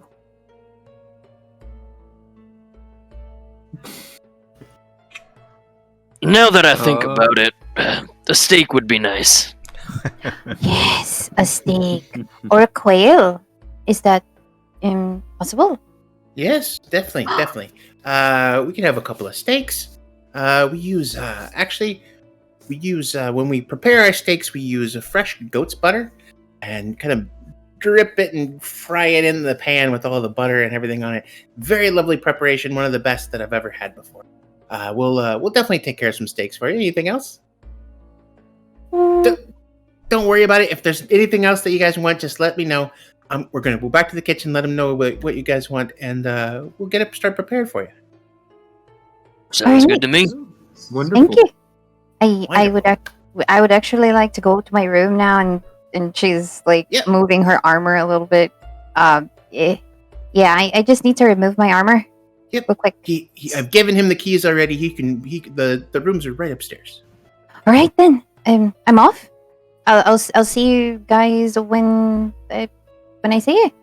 All right. Actually, bye. I think Bran will follow suit with Camille, considering he is in full plate. I don't think he wants to sit down on a bench in the dining area in full plate, so he will also head to his room to remove his armor. All right, hand over the keys. Boltzmann would also come along, and as he's walking, he would also tell you. He would look towards you, Bran. Bran, also, would you kindly give me a tiny sample of that bastard doctor's potion? The one that's supposed to turn you big and all that. You mean the big man Bran potion? Yeah, sure. I want to try a bit of something out of it. Try to make my own formula. You can do that? Boltzmann takes out a small vial. I can certainly try. Bran kind of gives Boltzmann a curious look, and he removes the rather sizable big man Bran potion, and he unscrews the cork, and he should he just put a little bit on the the petri vial. dish? Oh, It's a small vial. Yeah. All right, yeah. He will pour a small dosage of the big man Bran potion into the vial. Thank you. All right. And Boltzmann corks the small vial and puts it into his bag. Also, looking towards Saoirse. Saoirse, are you Yes. there? I since we are going to be staying here for quite a bit, would it be all right if I want to run a few tests with you. Are you free tomorrow morning, perhaps? I don't see why not. Yes, I'll be free. What kind of tests do you have in mind? You'll find out tomorrow. Just bring your bow and arrow, and we have the rest of the night to discuss about that. Also, Sounds good to me. Boltzmann looks towards Dante now. Dante, if you can't find a proper instructor to teach you... Gods. No. To teach you how to shoot your firearm. Can't believe that I'm going to say this, but I can try to help you. Dante's actually at the bar at this point. Oh. He's already onto his second drink. Oh gods. He's not with everybody else. He went straight to the bar. I think it's going to be one of those nights for Dante. I think you should write him a note and paste it on his forehead. Yeah, I'd say that Boltzmann is already saying that, turning around, Dante's not there. Oh, Dante's not here. Ooh. Though, Boltzmann, actually, speaking of firearms, I know that you... Are you still holding on to the one that gentleman, what was his name? Your former colleague, Roland? Boltzmann scoffs at that mention. At the mention of that. I think Bran and Boltzmann both scoff at the same time. Well, I was curious. Would you mind if I had a look at that tomorrow while we're doing our test? I would be intrigued to perhaps learn how to use it. I'm not quite. I'm still not too sure on how to use it, but you know what? Sure, why not? It's no use just letting it stew there inside my bag. Right. Great. With that. In exchange. Think of it that way. It's an exchange. Exactly. Okay. Boltzmann claps his hands. Damn it. I've a few things planned for everybody. Well, except for you, Camiel. Since... is Camiel still there? And looks around. Pretty sure we were following her. Yeah. Yeah, her But I heels. don't know. Up to the room. Yeah. It's Boltzmann. You can already see that from Boltzmann's face. There's already a lot of things going through his mind. He's not wasting much time here. And Camiel, he tries to I don't know where Camiel is right now. Just tap her shoulder or something. Oh, is she down there? You mean Hello there. Yumi, are you there? muted? I think she's muted. Oh no, the illithid's got to her. Oh, no! God. There we go. go. Hello. It's got to her. You were muted the entire time. We lost Oh our my hammer. Did you? I am so very sorry. Yeah, I'm here now. But yeah, she is walking ahead. But the moment that you call out to her, she'll stop and she'll look to you. Oh, what is it? Well, the thing is, I've quite a few things planned for everybody, except for you, since, well, you already have that new armor, and he gestures towards your halberd, and that. I'm not too sure what I can give you. It's fine. I'm not asking for anything, but thank you. Are you sure? Oh, Yeah. definitely. Boltzmann just nods. Alright then. Anyways, I'm sorry for thinking about work right now, but yeah. Oh. Alright, Oh. guys, let's get to it. Boltzmann now go back to Bran, ask for his keys, and yeah, do whatever he needs to do. Yeah, I think Bran will distribute the keys to everyone beforehand, and especially Dante, who is already separated from the group. So I think Bran would have already slipped his key to him. Well, he's not hammered or anything at the moment, so he'll take the key with a nod. Thanks, Bran. Join us? Me? Oh, well, we're about to take off our armor, but yeah. Wonderful. I'll order milk. You're still drinking milk, right? I always drink milk. No, you don't. I've seen it. Dante will just order drinks for everybody. Are we coming straight back down? Oh yes. So yeah, you guys are able to very easily go into your rooms, pack everything away, get more comfortable, and then come down for the evening. Join Dante in the bar. Well, sorry, I was going to say Dante would probably order a round of drinks for everybody to have at the table, because he just wanted to smash a couple of drinks before going up to get changed as well. And dust off a bit, the get rid of bar some and the sand. tables are right next to each other. It's all in the same space. So you walk into the main dining area, and there's a bar on the top level, and then there's like two more steps down, two more tiers down, and each tier has a set of a bunch of tables set up on the second tier and on the first tier, and the bar is on the third tier, which is the back tier. Okay. Yeah, so he'll order drinks to whichever table that they're having that is set up for them, and then yeah, he'll join them or go up to his own room and clean up a little bit. Yeah, and you do notice that you're the only one there. You have to kind of wait for someone. You do notice that there is someone else besides the halfling that you saw is there. There was a human boy, kind of small in stature, but it was not the halfling that you remember the first time. The one halfling in the front desk you remember. This is someone new. Oh. Change of Wasn't it a ownership. female? No. Not at the front door. Not- Strange. yeah.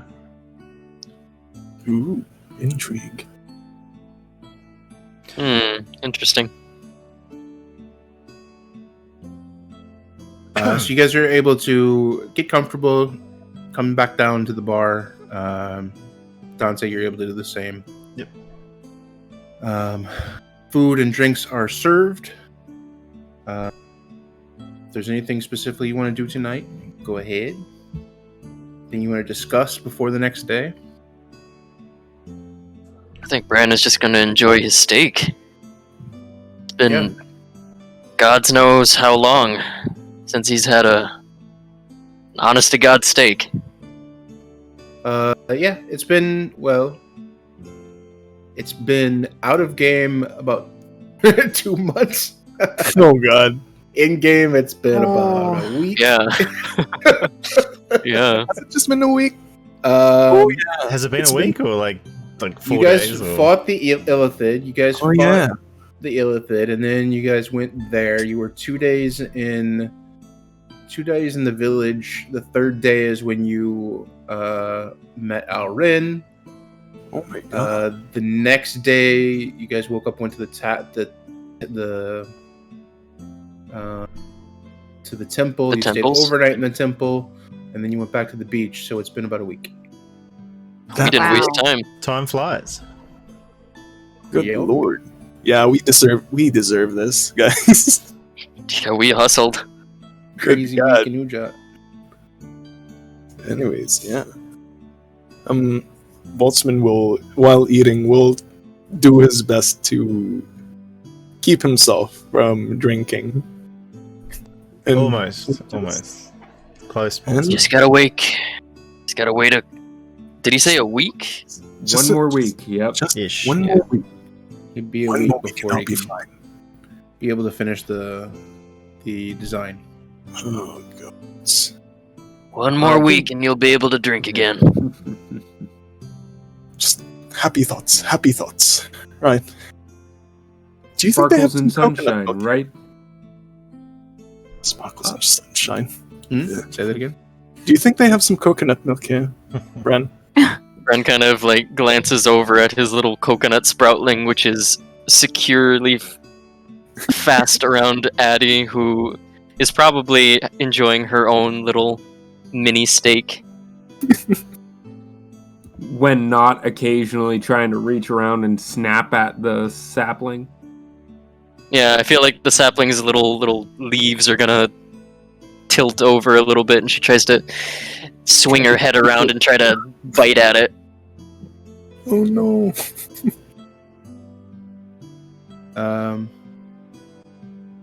Yeah. You guys are able to enjoy the meal. You guys are able to take a full rest. There's not anything else you want to accomplish this evening. I think I think Saoirse would want to ask Boltzmann if he's willing to share. So, you said you'd be willing to share a little bit about these tests you want to run? What did you have in mind for tomorrow? Oh, what? I'd assume that we're still on the table. Are we? Yeah. You guys are Yeah, enjoying your everyone's dinner? here. Now, unless you're willing to answer a few questions right here, we can start with the, very beginning of that test and all that. But it's up to you. It's just for Yeah? a little, shall we say, project that I want to do. Oh, I don't see Doesn't why we involve can't cuttlefish, start does it? now. It does not involve cuttlefish, Bran. Don't worry. But maybe if the contents for that big man potion requires it, then, he shrugs. I don't know. Maybe. But anyways, if you're up for the questions, Saoirse, Of I can course. just- May as well Alright. start now, and if we do the questions now, then that'll give you time to think about it before tomorrow. Yes, exactly. So go I'm ahead. muted. What's your first question? Boltzmann, I think I didn't get to mention this, but Boltzmann, despite having already taken off his coat, his armor, still wearing his gloves, and he still has his bag of holding with him. So he, once again, stuffs his hands into the bag and pulls out his journal. All right. He flips some pages, takes out a pen. He looks at you eagerly. All right, so I'd like to ask you some questions. Yes. Your complete. No, wait. What is your complete name, Saoirse? And he's looking at you now. My family's name is Lorelia. Aurelia. All right. Your age, 20... 27. 27. 27? Let me actually out of character. Yes, that's correct. God, I'm the youngest here. All right. Your preferred. Before leaving, your rank and company was. I served with the Vanguard. Suffice it to say that we tended to ignore rank. Yeah, understood. And what do we have here? And all right. Yeah, just kindly answer the following questions as truthfully and concisely as you can. he's looking at you. There's this there's now this strange look in his eyes. First question. Have you had a history of accidental friendly fire incidents? I have not. No. If you mean me hitting someone else, no. Yes. Alright. Next question. Are you willing to put your teammates at risk in order to achieve an objective? It depends on the risk and what the objective is.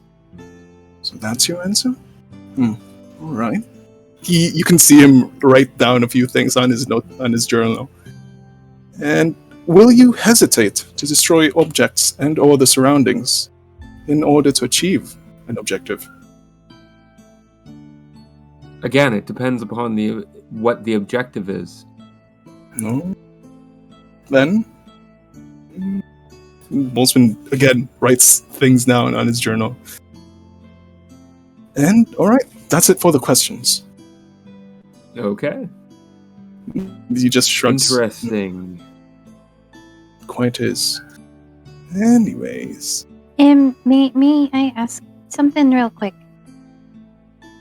Yes? Of me? For me? No. Okay. For Boltzmann here. And actually, as she was eating her own steak, very delicately, she actually has that darned adult book on the table, and she closed it just to look over at them.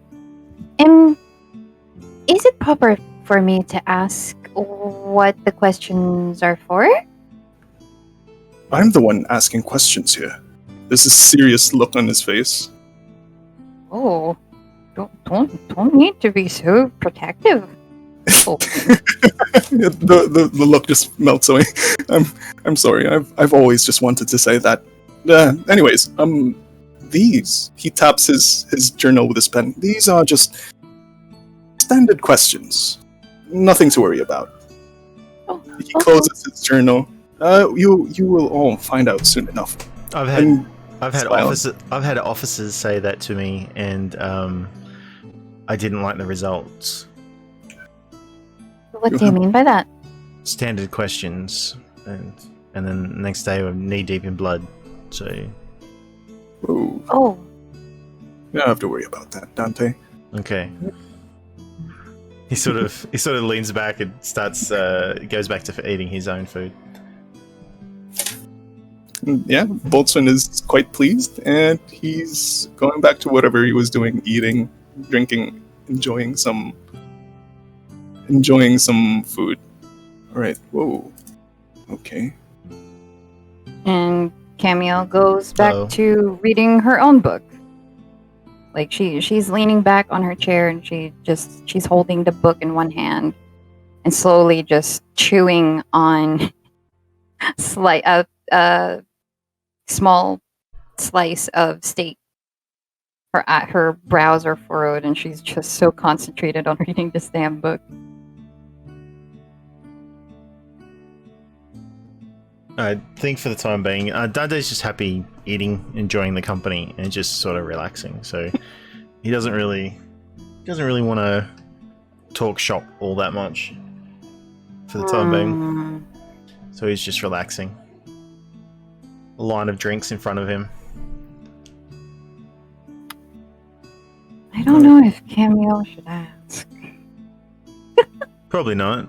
She probably Probably will. not. Well, she would look over her book and just watch him drink and drink and drink.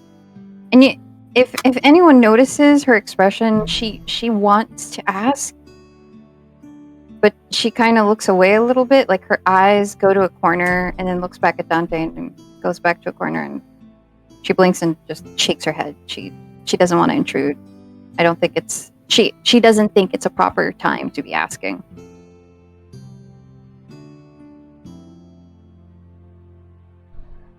Well, Dante won't say anything. I assume he notices, but he won't say anything. So after the meal, I'm going to take a quick dip into their hot baths. If anyone would care to join me. I won't be staying there long. It's been a long day, and parts of my body it hurts just a bit. So. Well, it's been a long few days, I think, for all of us. I'll join you if you have no qualms with that. Well, absolutely not. Boltzmann, would you like to join us? Yes, please. Since I can't drink, I'll just enjoy the dance with you. Oh, yes, yeah. If it's and he just realizes, wait, it's just me, and if it's not The two awkward, girls. if it's not wrong or anything, there's a slight blush on his face. Yeah, sure. I'm not. All right. Is something supposed to be wrong with such a thing? Haven't you found out already with your... never mind. Camille tilts her head. I was a soldier, Boltzmann. Yeah, but he's still... Yeah, you'll be fine. Alright. What about you, Dante? Would you care to join us, or would you like to spend the night by your lonesome? Oh, maybe a little bit. I'm rather enjoying the company of Bran here while he eats. This sounds soothing me. He just sort of looks at Bran and... I imagine he's like this, that scene at the beginning of Spirited Away with the father and the mother eating. Just just pulling bits of meat off. Oh, it's so good. You need to try some. All right. As everybody does leave, though, Dante will pull out his little red crimson leather book and like a little bit of a charcoal pen and start writing down in it again, writing inside and sort of drawing some pictures and stuff. It's his book of grudges. It's his burn book. It's a book of ideas. Ideas. That's it. Nothing else. Right. So those wanting to go down to the bath are able to. You guys go down through the lobby, go down a flight of stairs into a cellar-like room with stone walls. Both sides. To the left is a closed wine room that you can see into, but then to the other side is stone doors that lead into a room with multiple baths. About 20 feet by 10 feet across, about 20 feet across and about 40 feet wide are deep towards the wall. You guys have your own privacy. There doesn't seem to be anyone in the room inside the spa. Okay.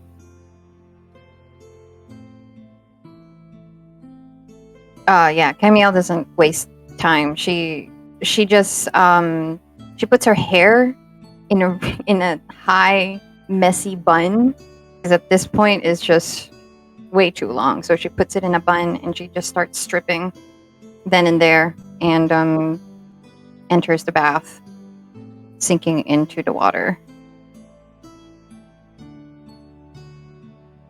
And I think for Saoirse, she would gently undo the feather that Camille had braided into her hair, and then she would actually undo her braid, because she actually plans on washing her hair, dunking her hair in the water, and removing her, undressing. Camille saw this last time, but this would actually be the first time that Boltzmann would see the scars that Saoirse has on her body, her back, her different places here and there on her body. Realizing this, wait, are the both ladies like? There are 3 booths, but each one has its own bath. So each kind of section, there's like a changing room, Okay. like a dressing area in the front of the bath, and then there's a bath behind it. There is another section that is right next door that is another bath with its own changing area, but it is separated by a stone wall. You being as Boltzmann as you are, could feel free to use the other changing area and then come to this side if you felt sheepish. Because last time wasn't like Camille like wearing some. They were already in the bath when you came down late. Mm-hmm. Yeah. Okay, and yeah, Boltzmann taking a peek by himself, taking a peek before entering, seeing that both the ladies have already are like probably inside the bath. Boltzmann would sheepishly yeah, he's just gonna, excuse me. He's just going to take a tiny corner of the bath to himself, and he's just gonna sit down first, like awkwardly, but then slowly you can see the tension in his body like release. He's just letting himself relax into the waters. I don't want to be rude or anything, but are you all right? Me or Sersha? You, Boltzmann? What? Why? Like, you've never seen a naked woman before? He's just quiet about it. At the mention of that, he's quiet. And Camille, instantly realizing that question might have been rude, she looks at Saoirse. Was that a rude question? I think given the circumstances, I don't think so, but I don't know how comfortable he may have been, or it could be bringing back memories for him. Oh. I'm sorry. Didn't mean to. No, it's alright. Didn't know or anything. But anyways, just here, just gonna relax. I did tell you yesterday that if you had any questions, I'd be open to answering it. So if you do still have some, now would be a good time, I guess. And Camille looks from Boltzmann to Saoirse and back at Boltzmann. You can tell she's apprehensive. I don't think I should be asking any questions. Why not? Well, I may say something inappropriate and set you off or upset you. Knowing you probably ask things with good intention. Or something. I don't know. Well, I don't have much life experience, so I may as well tell the lot of you that aside from the temples and the forest that I've been in, I haven't really been anywhere else. So...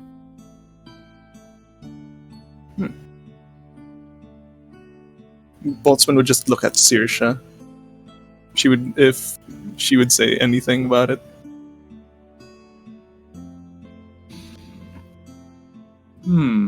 Well, I think in some ways, Camille, you are the lucky one. Oh. Having experiencing the world isn't always a good thing. You see things that can haunt you. Camille nods. Perhaps you're right. Or you could also meet people and learn new things. Very Well, true. I am meeting new people. Both of you. I am learning. Not as smart as you, Boltzmann, but I'm learning as quickly as one can learn, I suppose.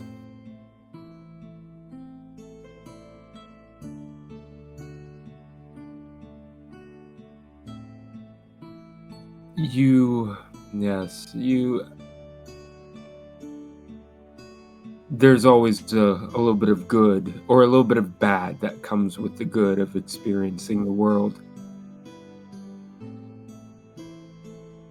And it's about finding the balance and learning from it all.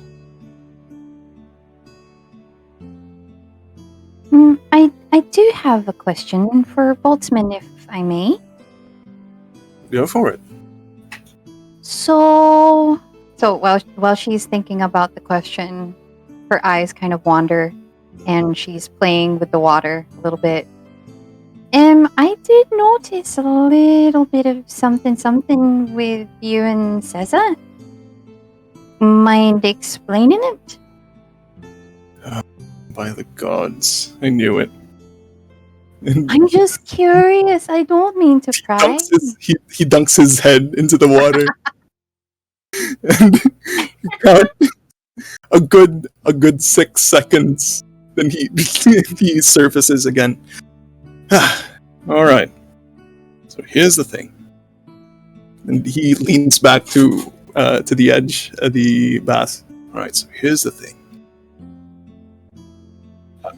I'm not. All right. Do you know anything about what I used to do before all of this? Boltzmann. Camille shakes her head. No. Normally, I would call myself a toy maker. That's our usual.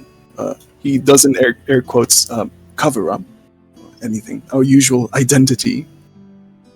But I used to work for a special part of the military, and we used to make, certain things, weapons, and all that. And back there, he's now just looking into the water. And back there, I met this woman. Ooh. Half elf. She had beautiful red hair, and all that. And well, she breathed some life into me, and surprisingly, I breathed a bit of life into her as well. And all that. There's a pause between. Then he takes a long pause, and her and I, we work together in a lot of things, projects. One of the best things is one of the best things that we've actually made was actually Barnabas. Oh. Yes. Yeah. That was the pinnacle of my life, and that was the greatest invention that we've made. And well, and he's you can see his jaw clench. Then bad things happened. Oh, Boltzmann. And now she's gone. Oh, I'm so sorry. Her death was blamed on me, and now he just looks up and throws. He just tosses. How do you say that? My God, why is English so hard all of a sudden? he leans back. He leans in his head. Yeah. Tosses his arms or something. And the rest is history, I guess. Been running away for 2 years now? 3? 2 years, I think. Oh. But yeah, that's that. I am so sorry. You were about to find out eventually, the both of you. Well, I didn't mean to squeeze it out of you. Squeeze? No. I never mind. It's alright. You don't have to explain any further. I'm sorry. Don't be. There's nothing to be sorry about. Camille looks at the water and then takes a peek at Saoirse. I take it then that,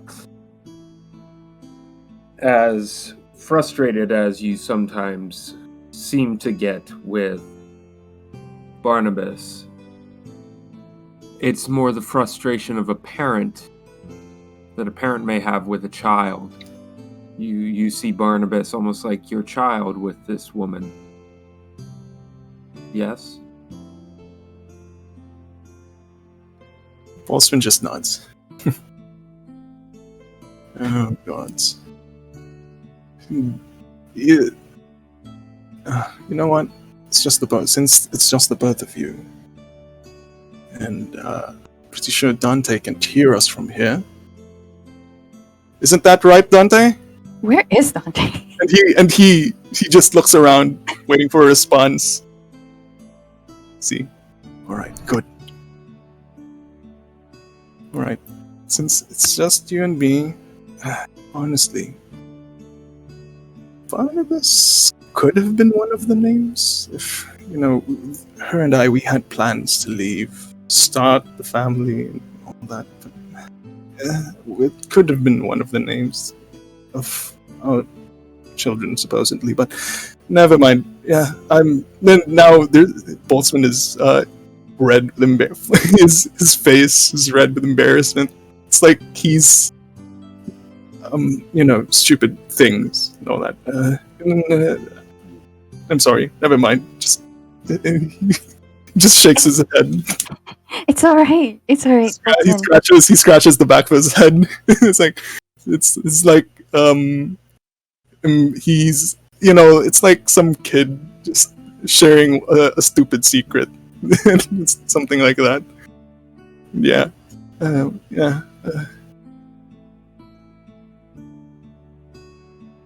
Well, from your story, it seems that love only hurts. Hurts. It's. It hurts, yeah, but hey, it happened. There was some good things out of it. I've learned a lot from her. She learned a lot from me, and And at this point, it's not the love. Oh, and go at ahead. this point, Boltzmann's just like once again, this face that Boltzmann makes when he's Boltzmann's this look on Boltzmann's face where he wants to say things but he just can't find the words to say it. It's not the love that hurt, but the love that was stolen. Camille looks at Saoirse. The love it was in the love being stolen away or being lost that hurt, not the love itself. And there's this almost knowing look in her eyes.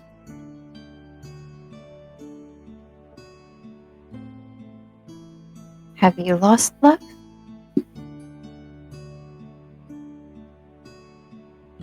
Me? Mm-hmm. Well, I think that might be a story for another time. Of course. But,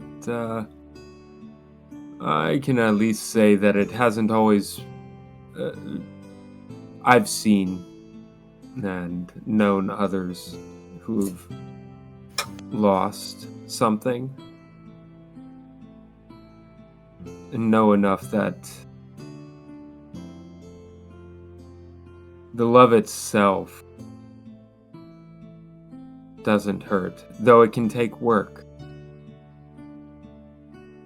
If you're willing to put in the labor, put in the time, and that is worth it.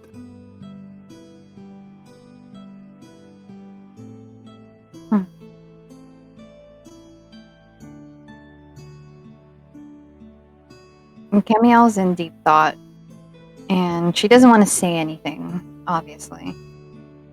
So she just looks at the water and leans back.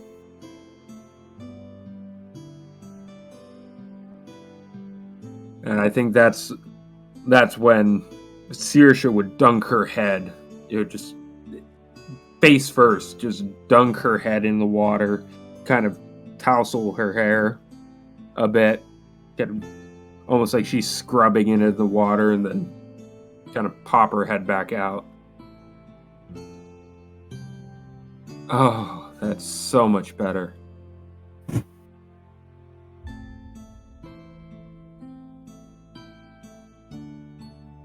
I do feel like I intruded a little bit on both your lives.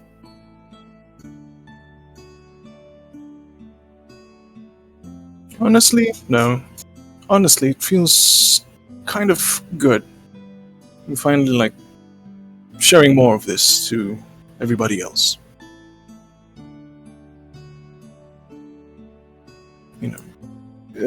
I hear that it's good for unit cohesion, a unit that sticks together achieves objectives better together. I think that's what the Codex used to say. Never mind. I'm sorry. But yeah, don't worry about it.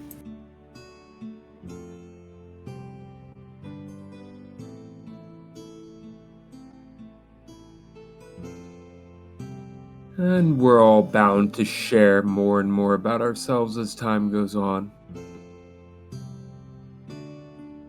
Camiel nods. Oh, anyways. Boltzmann, you can see Boltzmann now leaning forward. Alright. I've got a question for you, Camion. Oh no. There's this cheek grin on his face. So, I do assume that have you been doing a bit of reading? Yes, I have. Alright. And what have you learned from... He looks around, looking left and right first, leans forward. What have you learned about the sex? It's painful. he was about to disagree. He was about to give a thumbs up, but then he double takes himself. Wait, what? It's painful. Why is... And Boltzmann looks at Saoirse. And why so? Apparently. Oh.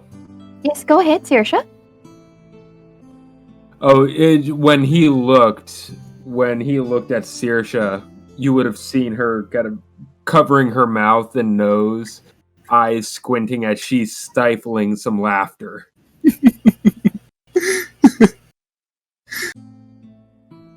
But yes, apparently, the leading lady, her name's Mina. She likes being bound and slapped and bitten and getting certain objects inserted into her body. It's weird. Oh gods. Saoirse, remind me tomorrow to buy another book, something a bit more education for Camiel. By the gods. Well, it's still educational. Yes. No, that's those sorts of things, Camiel. Those are... Yes, Cameo, those... What you're reading about is a particular way of two consenting adults enjoying that time together. But not everyone does that. Not everyone. No, that is... I mean, it's perfectly fine for some. Some that's their preference, and they enjoy it. Others, not so much. And so there are other ways. Wait. Sasha? You hear that?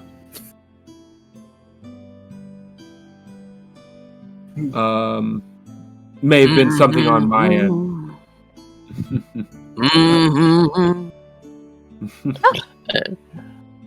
With a bit of a creak of the door, Bran walks in with nothing but a towel. Oh, good wrapped lord! About his waist. Good gods! Branimir! Evening, ladies. We were just Boltzmann. talking about the sex. Would you like to join us? I'm sorry. What? Multiple penetration. Oh, by the gods! Bran, at the mention of that, Bran will shoot a glare, like a piercing glare at Boltzmann. Gone is the smile. Gone is the cheerfulness in his voice. He just shoots a death glare at Boltzmann. By the gods, I wish she was talking about ammunition, but no, it's not. And seeing the panic in Boltzmann's face, he kind of comes to the conclusion that this is probably something Gamiel came up with on her own. Where's Dante? I just want to say, I can't help myself. Dante stumbles in butt naked behind Bran, with his hands on Bran's shoulders as he sort of pops past him, getting probably a little too close for Bran's comfort. And just says, "Is there a party going on here? What am I hearing? Is that your spear, brother?" What are you talking about? And where is the fun? He sort of gently, but sort of, pushes Brad out of the way and jumps in one of the pools. Well, Boltzmann was asking me what I've been reading, and I basically told him that the only thing that I've learned so far, and she's thinking, is that certain women like a lot of pain and a lot of things being inserted into their body. Well, particularly fruit. Did you know? Let's begin with consent. The coconut. That's get that pineapple out of my face. Yes, just in case, disclaimer. Just in case anyone viewing didn't know, this is an 18+ stream. You've been warned, friends. You've all been warned.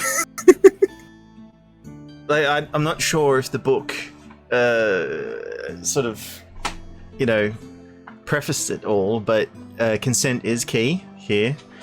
But yes, these things do happen, and some people like certain things.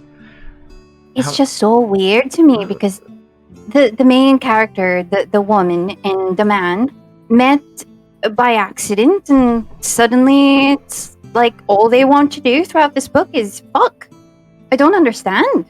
Well, is that how it works? Tax will save us. You do realize the book you picked up is a book about sex. It's not the sex. Well, the sex. It's not an educational book. Well, it's educational, obviously, but it's more for those people who want to read that sort of thing. You're meant to enjoy it or not enjoy it. You're not exactly meant to take anything away from it. It's fiction. So why write about it if you're not supposed to take anything away from it? Oh, because some people like it. Not all books, and he'll look kind of at Boltzmann. Not all books actually contain pertinent information. This is something for fun that some people find. I rather do the fun than read the fun. So so you do have a lot of experience. Have you ever shoved a banana in a woman?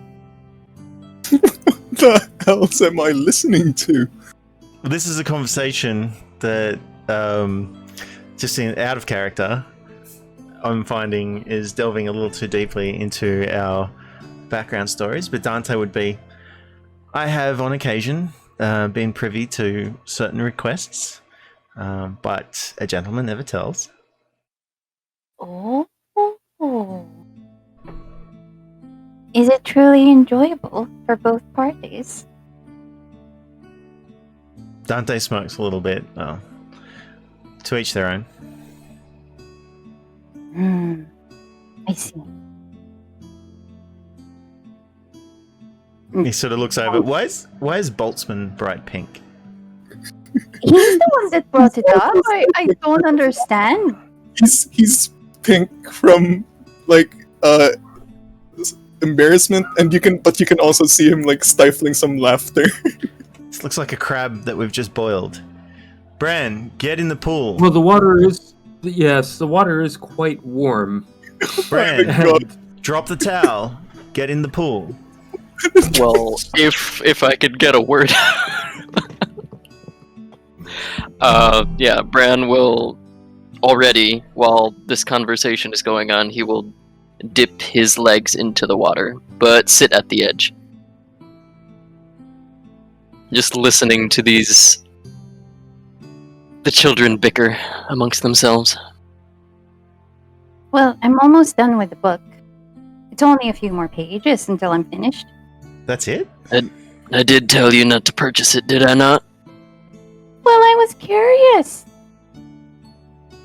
I did tell you what it was all about. And I know what it's all about. Well, now I do.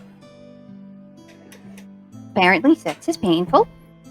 And, looks to Dante. Consenting adults? Yes. Always first. Consenting. Oh, okay. Well, it was never mentioned in the book at all. It seems very forceful. It's fantasy. It's one of those silly books that people write that, would never come to pass.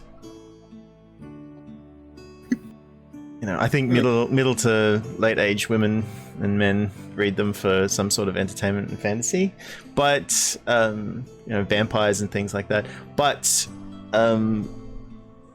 just take it with a grain of salt.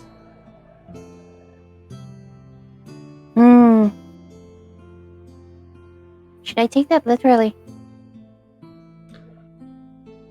No. No. Gods no. Salt in open wounds, no. Salt was used in the book, actually. Oh, by the gods. Oh god. Do you want me to read the excerpt? I can imagine, and I think I might have to confiscate that book. No, I'm almost done with it. Have to find you a better book next time.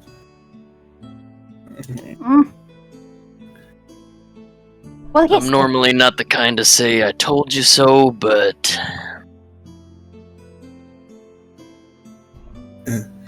Well, I did learn certain things. So it's not really a waste, is it?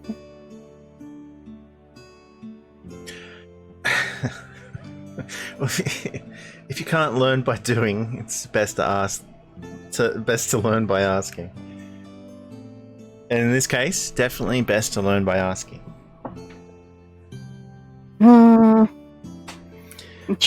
Camille thinks a bit when he mentions if you can't learn by doing. She kind of sits there, blinks. Oh no. You know what, Dante? Sometimes it's best to keep quiet. He's got the point. I didn't start this, and Dante's actually gonna basically slide into another pool away from everybody else to the furthest and emptiest. Look at him run! Look at him run away! You deal with this, Bran. You coward, come back here. Of course, I pick up the pieces. Well, this is actually Daddy a good Bran. opportunity for you, Bran, to share from your experience. Have you found the sex to be painful? Yes, I'd like to know. Is this directed at Bran? Dante Yes. will be right back. Yeah, that was directed at Bran. I guess Bran would kind of shrug his shoulders a little bit, and I guess he'll enter the pool a little bit more this time. I think his... Actually, I believe this is the first time he's ever been bare in front of everyone. Bear. Yeah, he is bare before everyone, and you are able to see that he is, similarly to Saoirse, he is quite littered with scars. Some of them not quite as beautiful or as intricate, but from burn wounds to what seems to be protruding scars from spears and other piercing weapons, perhaps even arrows. And he takes a short swig of his milk that he has brought with him. Well, define painful, Camille. Well, there are many ways. I can read it from the book if you'd like me to read it to you. Not necessary. Not necessary. Spare us those details. I can picture it in my own mind, Camille. Well, it involves a lot of tying up and hitting and, like I said, penetration, multiple penetration. But it seems like I can't say that because it makes Boltzmann red. Well, Boltzmann is... he's built differently. Whenever Boltzmann hears the penetration, he just stifles some laughter. No. Well, to be quite honest with you, Camille, and no offense to Boltzmann here,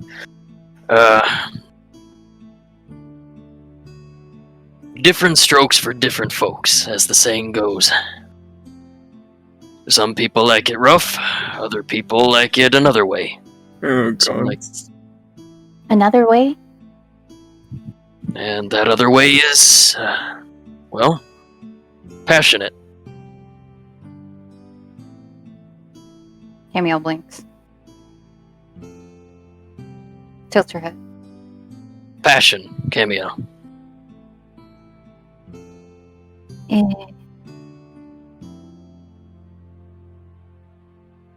don't quite understand it in this context. Well,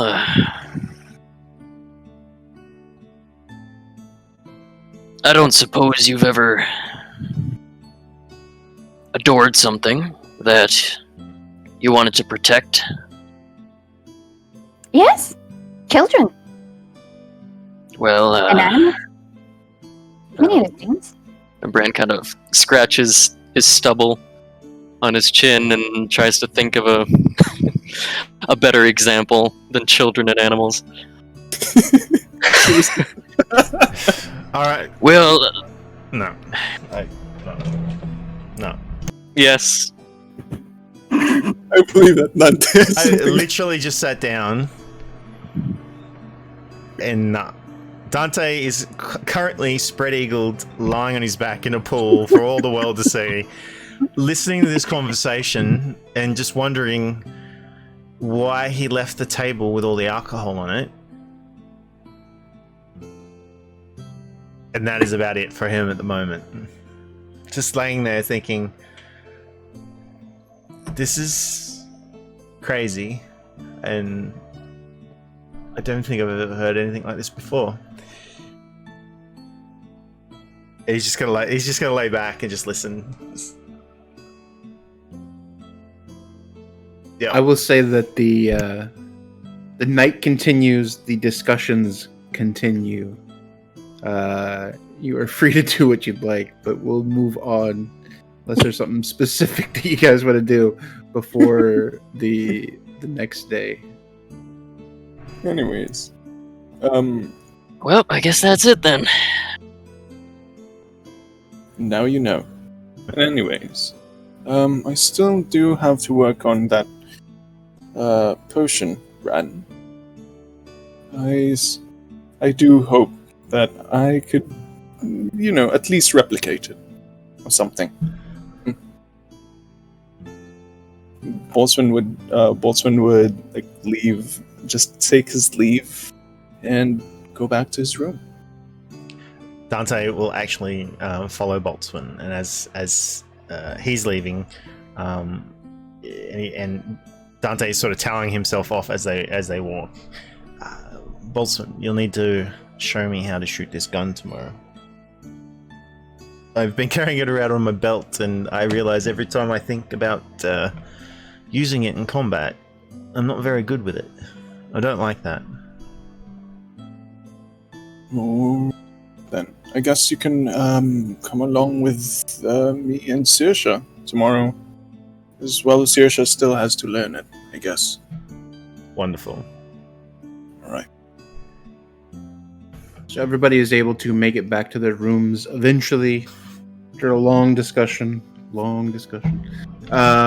And we're going to fast forward in time a little bit. So we don't have to roleplay the entire week in every bath session. But we do, I want to go around the room. I'd like to still be on Twitch afterwards. Yeah, details. A pineapple? A pineapple? Oh god. So what I'll do is we'll go one by one around, and what you do is you give me an idea of what you'd like to accomplish in the week, and then we'll work towards that. So we won't go day by day. We'll go person by person, and then tell us what you want to accomplish throughout the week, and then I can role play through some of that. Some of that will be really quick. Some of that will be a little bit through some role play, especially the big things. I know you guys want to do the gun session, so I can definitely help out with that. But let's start, Branimir. Let's go just left to right across the screen here. Branimir, what would you like to accomplish this week as we kind of fast forward through this week, waiting for the necklace to be done? Well, okay. First off, let me get out my handy-dandy notepad. Since we are in a more trade-driven town, Bran would like to do some shopping if he could. Specifically for what he was searching for earlier, when they were still in Ujat, a pair of platinum rings. Worth 50 GP each. Actually, I could just send this to you, his shopping list on Discord. So that go ahead and send that to me. Yeah. Rings should not be a problem. You'd be able to find those in the market. 50 GP each. Could you go ahead and mark that off? All right. How long is the list? It's basically, I was just gonna get a pair of platinum rings for everyone, a golden reliquary worth at least 50 GP. Okay, so there is a. You guys have met the blacksmith here before, so we can roleplay that out. What else? What did you want to do? And finally, a hemispherical piece of clear crystal and a matching hemispherical piece of gum Arabic. Arabic. Arabic. You're looking for a sphere, like a glass sphere? Oh, you mean Yes. alembic. Well, it's spelled Arabic. As I don't know if that's a typo or not, but that's what it says here. It's basically for resilient sphere. Yeah.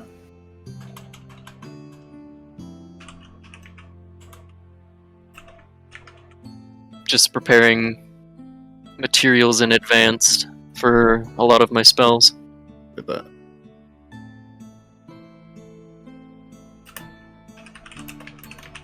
Well, that's being clear looked at. crystal. So you need the clear crystal matching of gum Arabic. Okay. So it's almost like a gum Arabic. I think is like similar to like a ceramic, or what is that?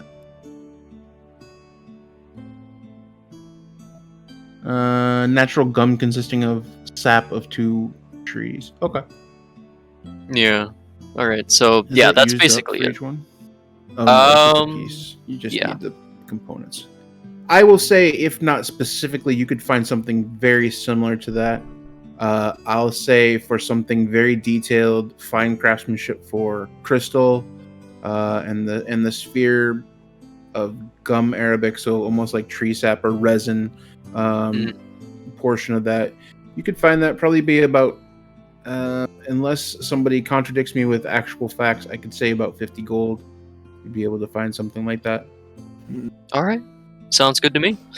Okay, so that is the shopping list out of the way. Bran would also the reliquary. So you do go to Brian Wagner, the blacksmith that you had already been here before. You go in and you see a figure with a mechanical arm that had helped. I believe that's where Dante got his breastplate. I'm where not 100% Boltzmann bought Dante his first gift. Yes. Yep. Yes. So you can go back to him, and he notices you, and you tell him specifically what you want. So what exactly are you looking for? Well, I'm looking for a golden reliquary dedicated to the Uplifter, because I did some looking on reliquaries and yeah. It could be anything that's related to your deity. So how do you want to represent on either your body or a symbol that goes on your armor or something like that? How would you most want to simplify? Yes, exactly. I was actually thinking of like golden wheat fields, kind of, if it could be kind of soldered onto his shoulder, like his pauldron. Okay, so you can take your cauldron. He takes a piece of the cauldron and kind of looks it over and says, yeah, if you wanted to do some gold, you could put the gold accents in there and make it look like pieces of wheat that kind of runs through. He takes a look at that, and you tell him that that's what you want, and he nods and says, yeah, it would probably take gold. Probably cost him, how much is there a price that has to be? 500 gold, right? At least 500, yes. Okay, so yeah, he said the gold, you could give him about 500 gold for the actual gold implanted into the item, actual 500 gold coins, and then probably another 100 for the work and time, and he could have it for you probably about 3 or 4 days. All right, sounds good. Okay, so that is out of the way, I believe. Yep, that's everything. Bran would also like to get around to improving his cooking skill, so that we don't always are drinking sausage water. It's the best. Don't worry. Don't. You're doing great, Bran. So, as far as proficiency goes, that will take a lot of time. Dedicating almost, I believe it's 200 days worth of is what the book says. I can cut that down a little bit if you're being taught by someone that's a fine chef. You do kind of look around. You do notice that the food that you've been served there and the Das Hashling Intelin has been quite good, and you do find Jurgen, the half elf or the halfling that took care of you the first night in the tavern, and you're able to he ask him a few questions and see if he's willing to work with you, and he is. So he actually does give you some lessons if you want to take your time during the day there to kind of go in the back. The hotel is not busy at all, so his time is fairly free, and so he's able to spend anytime there's food served. He says that you can come by and he can give you lessons, and you kind of learn a little bit from him throughout the week. And in later in the week, he even asked if you wanted to create the dinner on your own for your friends. If there's other guests, that he would take care of it for sure. But if you wanted to prepare something specific, he would allow you by the end of the week to be able to do that on your own. Yeah, I'd definitely take him up on that offer. Okay. Yeah. Okay. And I guess. Oh, sorry. It's okay. So we'll save that for the last night. Anything else that you want to accomplish? Yes. I have something prepared. More a bit RP heavy, but I will save that for later with particularly Cameo. You can if you want, or you can just kind of say that sometime during the week you want to flag her down, and you guys can just take a moment. Sometime during the week. Okay. So yeah, sometime during that week you're able to flag her down and kind of catch her by yourself. Maybe even go for a walk if you guys would like to do that. Is it alright if we do that later? Like, let everyone else go through their... Sure, we can do that things towards first. the end. Sure. Thank you. No problem. That is it for me. Cameo, Yes. what would you like to be doing this week? So aside from reading her horrible book, let's see. She is obviously trying to find another hobby aside from reading. And while everyone else has their own hobby, she doesn't have one in particular. But as of recent, she has been interested in embroidery. So she is looking for certain items for embroidery, maybe an embroidery book 101, pattern booklet, and the materials that she would need, such as chalk, fabric, stabilizer, hoop, needles, thread, and scissors. So you take a trip to the market. Mhm. Roll one investigation check. Oh dear. It's the kissy one. Wait. Oh Jesus, okay.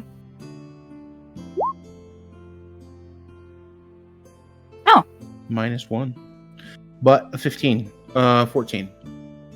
Yeah, I think you make your way to the market, and these things aren't that hard to find. You can definitely find a tailor's kit that has everything that you need in one thing.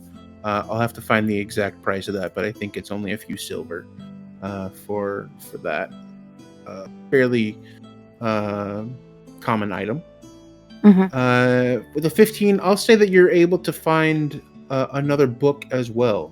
One that just by flipping through seems a much more tame version of what you're reading, but much tamer in scope and in nature. You do not see any fruits and vegetables when you're glancing through of the material. You do see a much more wholesome version of something similar to what you've had. Okay. And you're able to take that. All right. The name of the book is called Loved Before Morning. Before morning.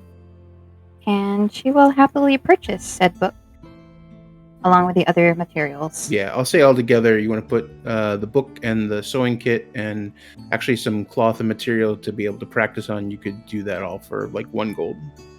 Oh, okay, cool. All right. Yeah, and that's basically it. That's all. Okay. Let's see. Who's next? I don't have my screen up. Boltzmann.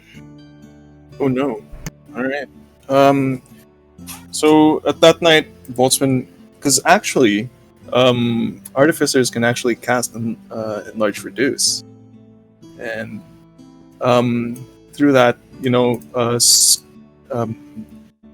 probably comparing the potion and that one spell scroll that we've had for like gods know how long, Boltzmann would try to replicate something like it. And on the next day, he would go for a shopping trip, of course. Some assorted spell components, chilies, coffee, cotton, even some flint, flasks of oil, and a quiver of arrows, even. Okay, all that could be had fairly easily. You have to look up the rates for the arrows. I know that Saoirse knows that, but take a look at that if you can. The rest of the materials, again, maybe 1 or 2 gold for everything that you said together. If anything, though, as usual, Boltzmann is looking for like quality, and as usual, if he feels like it's what the shopkeep is offering is like too low for what Boltzmann sees as better quality, he would give like more gold for it. So, Yeah. how Numer's much? not a huge town, so there's not a super wide selection. There are bigger towns, maybe in Sohir and Ropeberg would definitely have better selection and better quality. But for this kind of a town, it's not horrible, and what you find is passable. How much would you say this is all? If you're doing a bunch of different components, do the arrows separate because I'm not 100% sure. You'd have to check that. But yeah, I would say probably being generous, you could spend maybe 5 gold and you'd be fine. 5 gold. I'm just gonna say that knowing Boltzmann, 1 GP for 20 arrows. All right. Knowing Boltzmann, he's gonna spend more than that. How much was that? 5 gold. Yeah. I would say that he's gonna spend a total of 20 gold on that. And you're getting a reputation around the marketplace. It's kind of all in one place. It's almost like a strip mall. It's like a house that has been converted into all these different sellers kind of sharing space or renting space from this central home that used to be a home and now is this market area.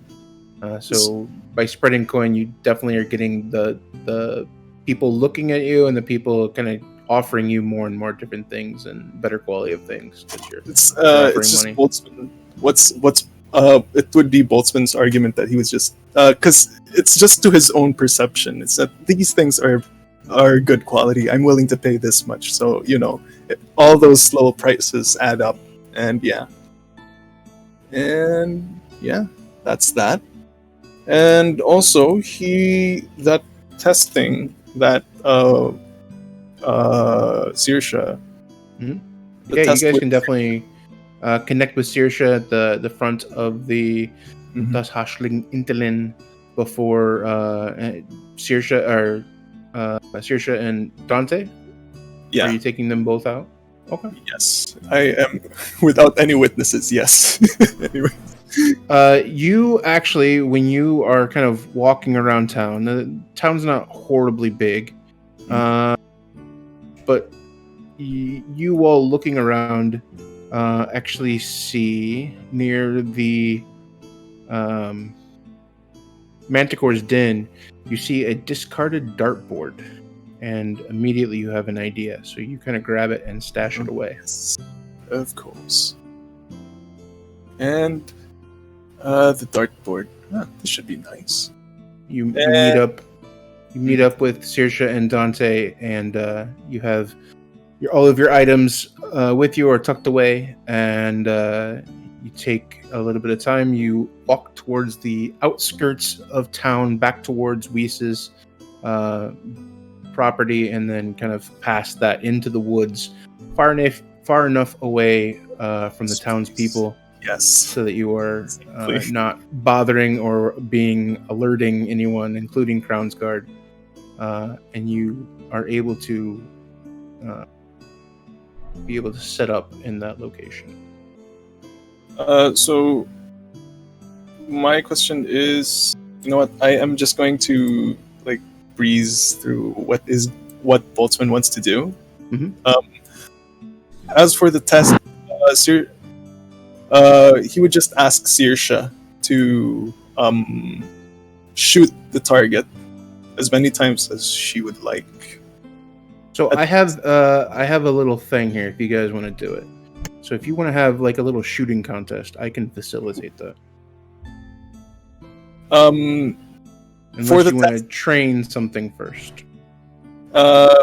Just for the test, just to get some sort of some data out of it. Mm-hmm. Boltzmann would just tell Saoirse, now that we've got the questions out of the way, I just want you, Saoirse, to would you kindly at least shoot 3 arrows into that target over there? Boltzmann would have already propped the target 30 feet away. Of course. Be happy to. And do you want me to make any roll for that? Okay. An attack roll, Moose. Muted, mate. Oh no. Oops. Well, Saoirse may have accidentally broken through shot through the fourth wall and hit our DM. Oh no. Sorry, I was muted. Sorry. Yeah, go ahead and roll regular attacks, and then the higher the attack, the closer you are to center. Gotcha. So please give me 3 nat 20s in a row. That'd be cool. Oh, yeah, that would be cool. Oh crap! I need to quickly / D20. There we go. 3D20. Yeah. 1, 2, 3. Oh, by the gods! By the gods! There we go. Not nat 20s, but I'll take over 20 on all 25, of those. 21, Bam. and 27. 7. So yeah, you let loose 3 arrows, and they are all not center circle, but all within the exterior outer circle of the center of the dartboard. Yeah, very well shot. Boltzmann nods his head, impressed. Then he just walks over to the target and scores the arrow's shafts with the tool. And according to how deep they've actually went into the target. After that, he just pulls out the arrows and with a knife, he takes a little piece of the target with him. He cuts out a small piece of the cork with him, and he puts all of that into his bag. All right, and that's it for the test. Now, who wants to learn how to shoot? Thank you, yes. Me, I do. No. And Boltzmann would pull out his the rifle from his bag, this comically long rifle from his bag. And he'd give it. Unless you have any words of advice for them, I do have a way to be able to test you guys to see who is the most, without actually doing just shooting rolls. We'll do something a little different. All right. First things first, safety. Do not put your finger on the trigger unless you intend to shoot somebody. And if you have the clear shot. Am I understood? Of course. Completely. He looks at both of you. Right, and I don't know. Gods. It's been some time now. Squeeze the trigger, relax. You know what? Trial by fire. He just looks at the target. He thinks, all right, what can we think of here? And, so we'll I'm gonna plant this idea through Boltzmann. So what we want everyone to do is we're gonna play darts via rolls. So I want everyone to do a dartboard has 20 different sections around the outside. So there's 1 to 20 on the outside, as well as a 3 times multiplier on the inside. So I want whoever's going to go first, we're going to roll a 1d20 and then a 1d6. The 1d20 determines which section and what points they get on the outside, and then the 1d6 determines the inside. So if you roll a 1, it'll be a 1 times multiplier. If it's a 2, it'll be the 2 times multiplier. If you get a 3, it'll be the 3 times multiplier. If you roll a 4, it's actually outer circle. Roll a 5, it's inner circle. And then you roll a 6, it's actually off. Ooh. All right. Ladies first. And then we'll do a first to 200. Ooh. And then if nobody gets 200, you have one more round, and then the highest score after wins. So I'll keep track of score. So whoever's going to go first, 1d20 and then a 1d6. Okay, here's the d20. And then 1. Damn. So you get 16 points so far. Who's next? Dante? Yes. So 1d20? 1d20 and then 1d6. Oof. Okay. Whoa, off the board. Off the boards, you actually get 0. You take a shot, and the kick back on the gun is much more than you expected, and off of the board it goes. It's been a while Not since I fired connecting. this. You kindly. Okay. And Boltzmann would ask for the pistol. Because, if I use my firearm, I don't know what would happen to the target. Just in case. Obviously hand it over. Right. And here we go. Ooh. 10. Wow. And a 6 is off the board. Oh, right. Damn it. Goes wide.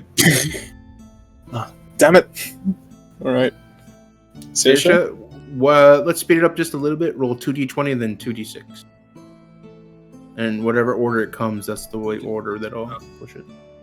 Okay, so here's the d20, and you said 2d6?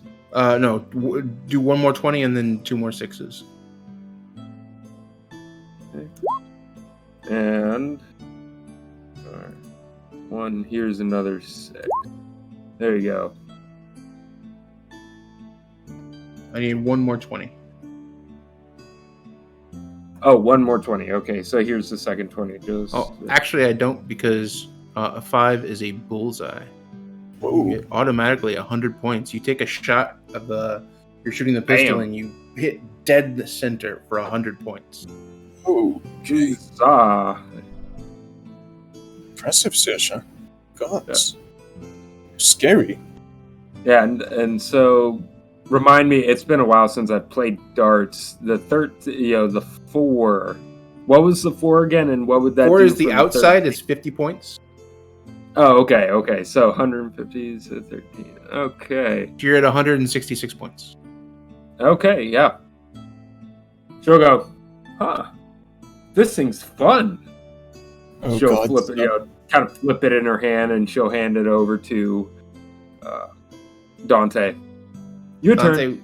Dante, 2d20 and 2d6. Are you using the rifle or the pistol, Saoirse? Oh, yeah.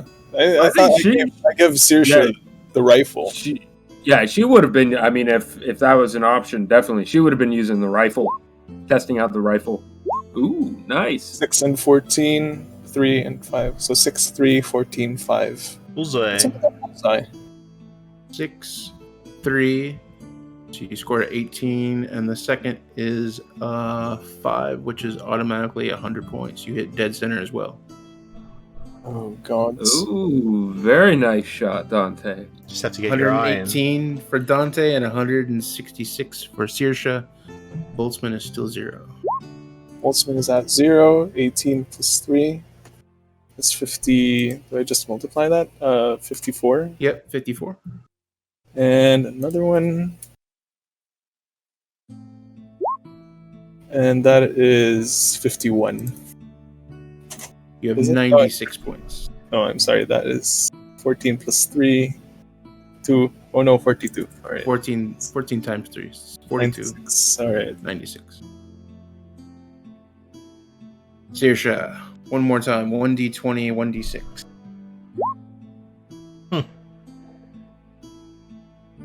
One and a 4. A 4 is an automatic 50 points. What Inner the? circle. All right. You're at 216. So you would actually go back down because it doesn't score. Oh, You're yeah. still at 166. If you go over, it goes back. Yeah. Dante, again. Yep. 1 second. Come on. That work? There we go. 4 is automatic 50 points. You're Sweet. at 168. You only wanted the 1, didn't you?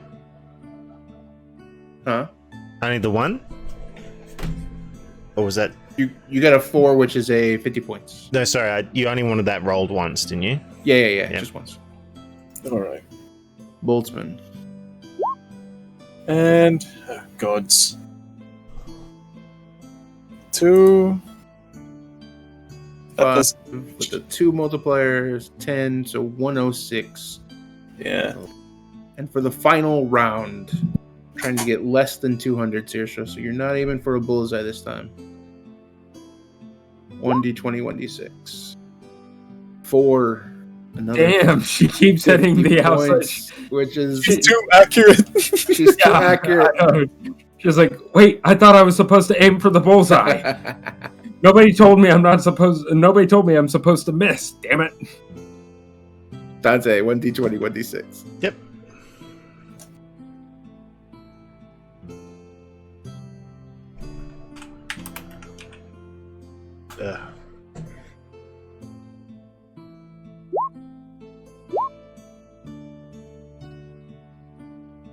So 6.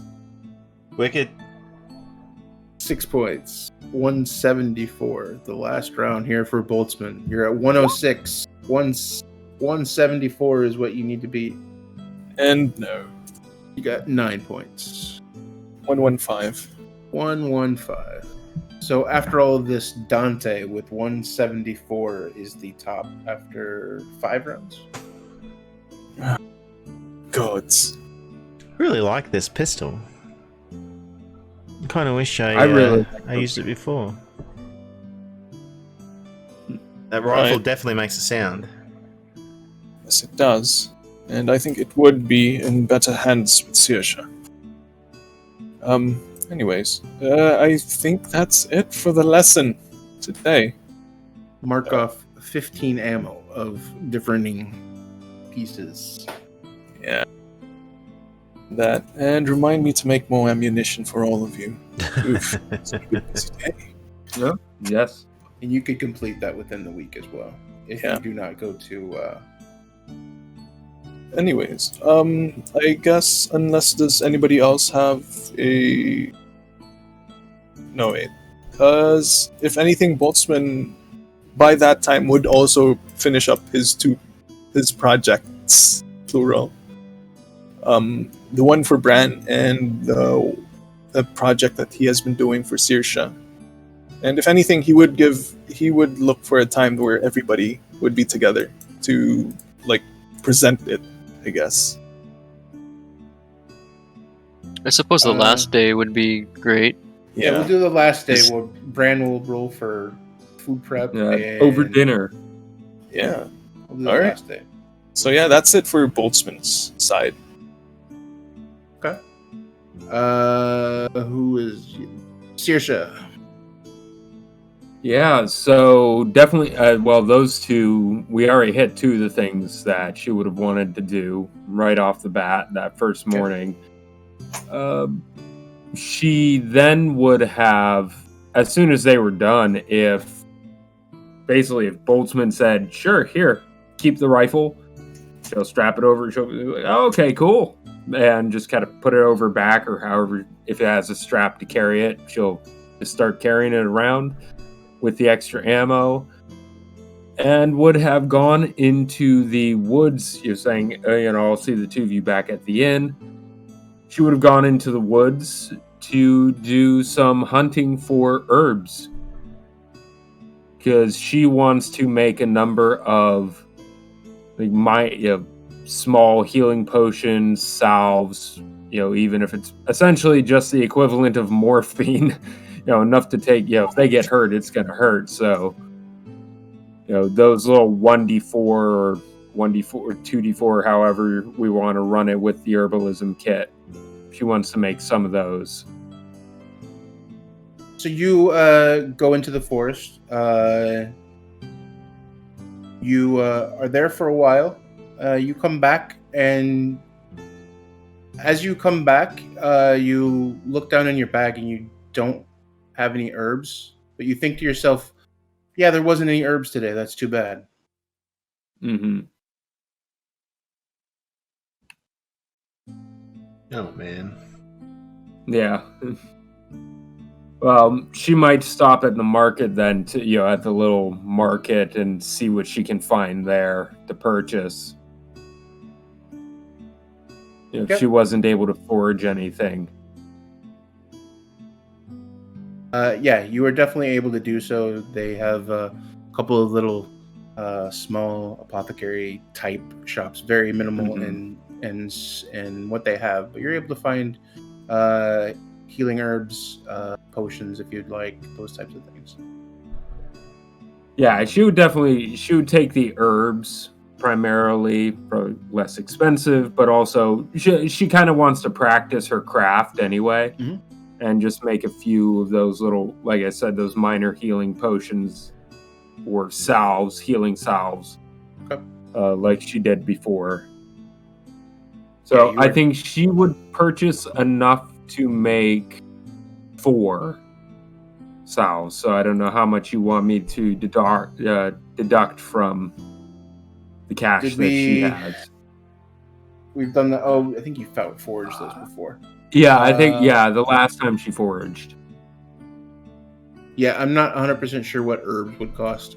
I'd say if for your good selection, again, a gold or 2, and you'd be able to find everything that you need. Okay. Let me see. Yeah, I don't think there's anything. It's just under herbalism kit. Okay, yeah. So if you find a price for herbalism kit, that would be the cost. Book price is fine for Numer. Yeah. See, 5 gold. Okay. For 5 gold would be what it would cost you. Okay. So mark it down and put it in your inventory. Yep. Okay, she's got that.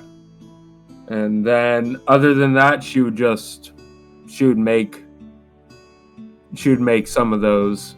So I don't know if you want me to roll with that as well. I can do that.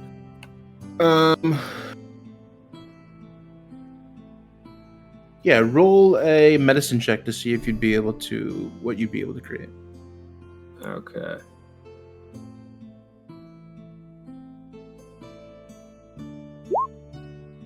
'21. Yeah.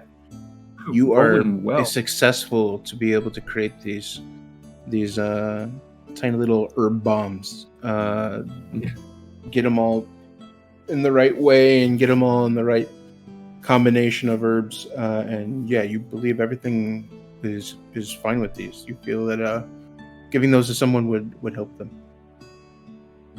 Cool.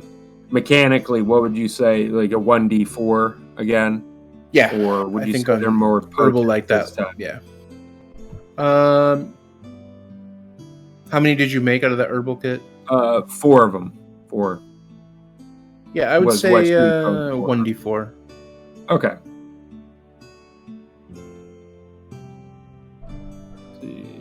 And then the only other thing, I think she would hold on. There's one other thing she's interested in doing at some point, but I think she might hold off on it for now.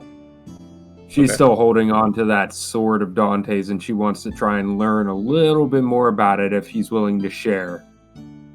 But I'll leave that to... We can move on, because then would Dante be willing to share is the question. Got it. Okay. Is he ready to share that? Dante, what do you have planned, and would you be receptive to Saoirse? Well, throughout the week, he's going to try and learn. As a kid, he sort of knew how to play the flute, so he's trying to relearn that, so to speak.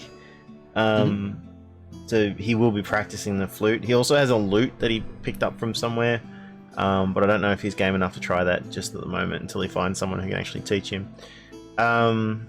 He would do another run around town just on the off chance that someone's hawking some magical items of some sort, just to get an idea. But I think from last time we were here, you said that there wasn't much floating around. So roll. So you visit the salesman, the actual blacksmith, and kind of rummage around there, and he basically tells you what he told you last time. Especially because the wizard has been gone for so long that no magical items were available. Yeah. You do take a look up at Weiss's place. Roll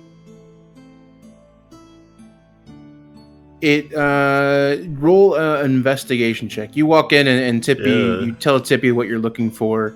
And he says, "Feel free to look around the place if you like. I don't remember having anything like that, but if you find something, I can be happy to help you with it." All right, so investigate. Roll an investigation. This is going to be in the god's hands.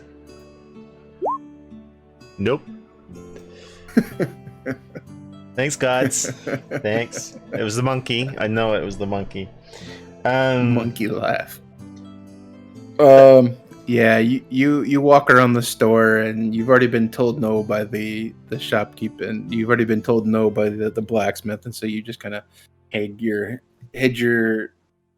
head low and kind of kick a empty box on the ground. Don't really do much looking. One of these days, sigh as you walk out. One of these days, we'll go to a town that has a little bit more to offer. He's also at some point during the week, he's going to go pick up a whole bunch of like clay, like cheap-ish kind of clay, small pots, roughly about the size of a flask of oil, and he's going to fill them up a little bit with oil, with water, so that they feel sort of the same weight. And you've got that little bit of a jiggle of liquid inside. And he's actually going to spend, he's going to find a quiet place somewhere. He's going to spend a lot of time practicing throwing these containers to try and get better, to improve his improvised weapon with basically with bombs, like any sort of flask, oil flask, or alchemist's fire, all that kind of stuff. He's trying to get better, so idea is to try and improve. I would really like to be proficient in throwing bombs, basically. That's what he's trying to train initially for flask of oil, but he's also going to approach Boltzmann at some point. Probably after the pistol, after we finish pistols, or the shooting, and Saoirse ran off to the woods to do her thing. On the way back from where we were doing the shooting, he'd probably just bring up with Boltzmann. It's nothing too technical. He just asking if there's a way to one, create a fuse or of some sort that with the flasks of oil, so that you could light them, sort of like a Molotov, basically. Light them and throw them to sort of create mayhem. And another one would be smoke bombs, and something that could create a haze to obscure an area from sight. So just a smoke bomb that the biggest bomb you could get, that or varying sizes maybe, to just create an area of smoke that would obscure an enemy's vision from distance. I like how you think, Dante. I'll think up of a way how to make some, if I can. Scratches his head. It's by the god's will. By the god's will, Boltzmann.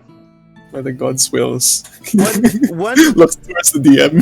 One quick question though, Boltzmann.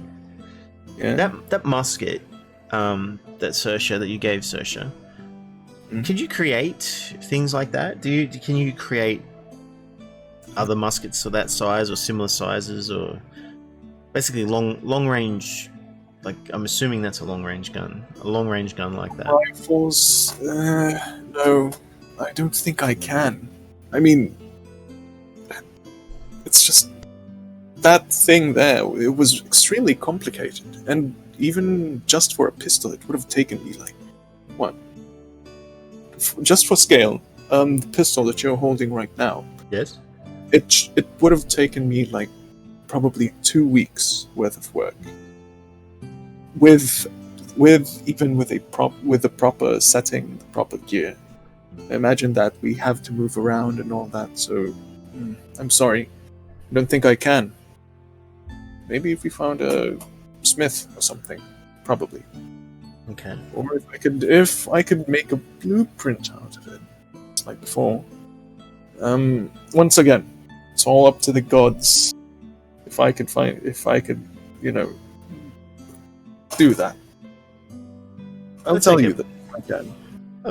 Just something I'm sort of thinking about. You do know that blueprint exists and you know where to get it. I would say that would be the first place to start. Hells yeah. All right. Once you had that with them, we can discuss. It's all right. Discuss. I have. I'm just floating an idea with myself, Boltzmann. I would like to think it through a little bit more before we worry about that. It's just a passing fancy at the moment. But thank you. The smoke bombs, I think, will help us in. Absolutely. And he'll do that thing where he looks around to see if anyone's listening. Obviously, nobody is because it's just us walking back to town. Tactically, I think we need to work on a few things, and restricting the view of ranged enemies would be definitely be a good start.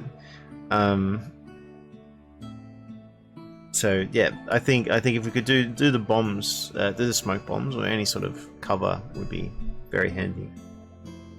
I've just got to learn how to throw them properly. Your concern has been duly noted. Winces a little bit. Yeah. Actually, yeah. We'd have to discuss that with the DM. I'll have to discuss that with the DM. That's all right. It's just an idea. Yes. As for Saoirse, it depends when she approaches him. When would Saoirse approach Dante about the sword? You guys are there throughout the entire week, so there could be a time, maybe even back in the baths, where it's just you two. Well, I actually meant Rob. Like, when would Rob like to approach? Like, what was there a time that he'd like to approach Dante? Probably in the evening, and she might the first time she would probably approach him if there is more than just the first time. She would approach him in the evening after dinner, after they've eaten, and maybe they've each had a drink or two.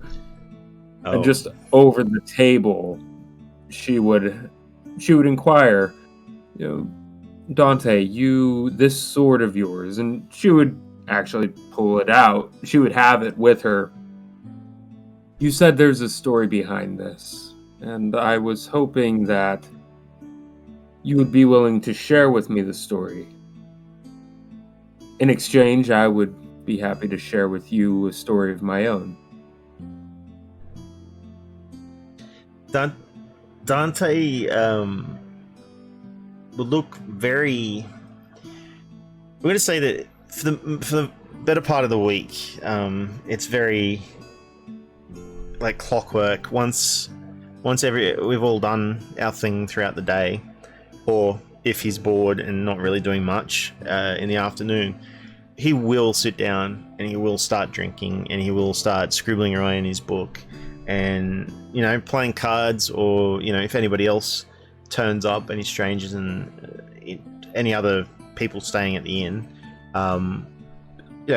he'll hang out and talk to them and show them card tricks, not those kind of card tricks, and just sort of it's kind of like the downtime is getting to him a little bit,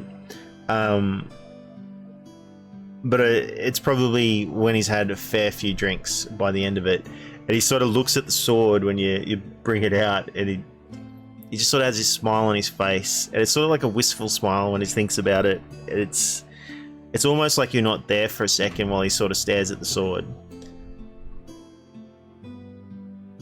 Saoirse, this sword has caused me a lot of heartbreak. It was a gift, and he sort of stares at it for a bit. It was a gift from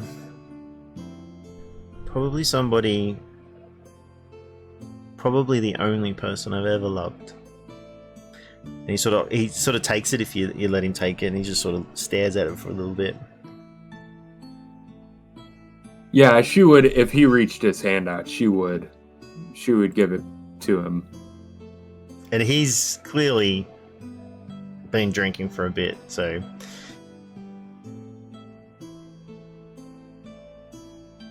It's probably a longer story than I probably. He stares at it. It says that he's the bottle of drink next to him that's probably close to empty. Probably don't have that much time tonight to go back over an entire story like this. Suffice it to say,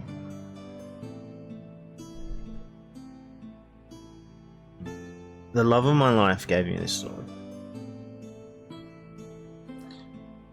And I've carried it for a very long time.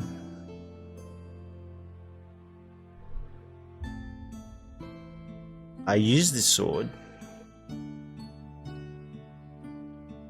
he just sort of folds for a little bit, and he sort of looks at Sosha, realizes that you're there. It's like a part of him didn't realize you were there, and part of him does sort of like recognize that now. He sort of stares at you for a second, and uses this sword to kill her. And I've kept this with me as a reminder. But I don't think I want it anymore. And I think you... it'd be better with you. Or somebody else. Give it away if you want.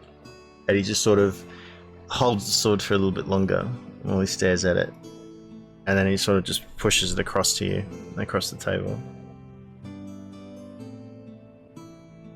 He just has another drink. And just staring at the bottle.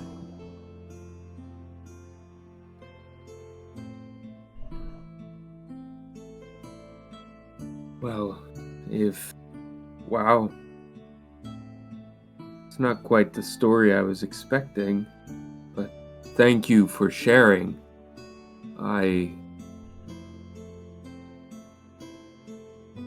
If you don't want it, then I will be happy to carry it. They're actually tears. It's not. It's just a few tears in his eyes at the moment. Like just like his eyes are welling up a little bit. You can do whatever you want with that sword, Sosha. I don't think I need it anymore. Of course.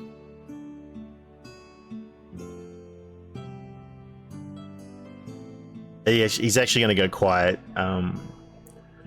He's going to go quiet at the moment. And she wouldn't want to interrupt him as he's turning inward. I'm guessing, thinking about that person he loved.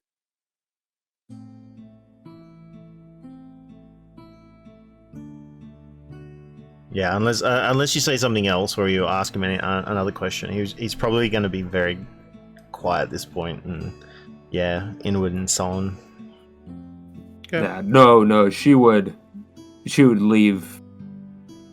She would still be there. She would sit there, but she would allow them, herself and him to just sit in silence at that point.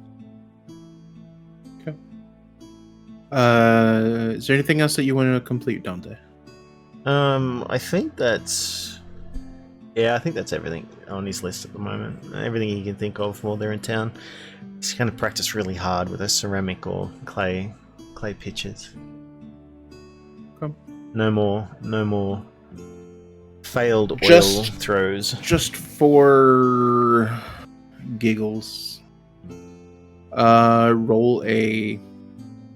What kind of check do you want to roll for that? Well, that's up to you. Proficient at dexterity would be great, but I don't think he's going to have proficiency at the moment, so it'd just be a straight dex. Yeah, go ahead and roll a straight dex.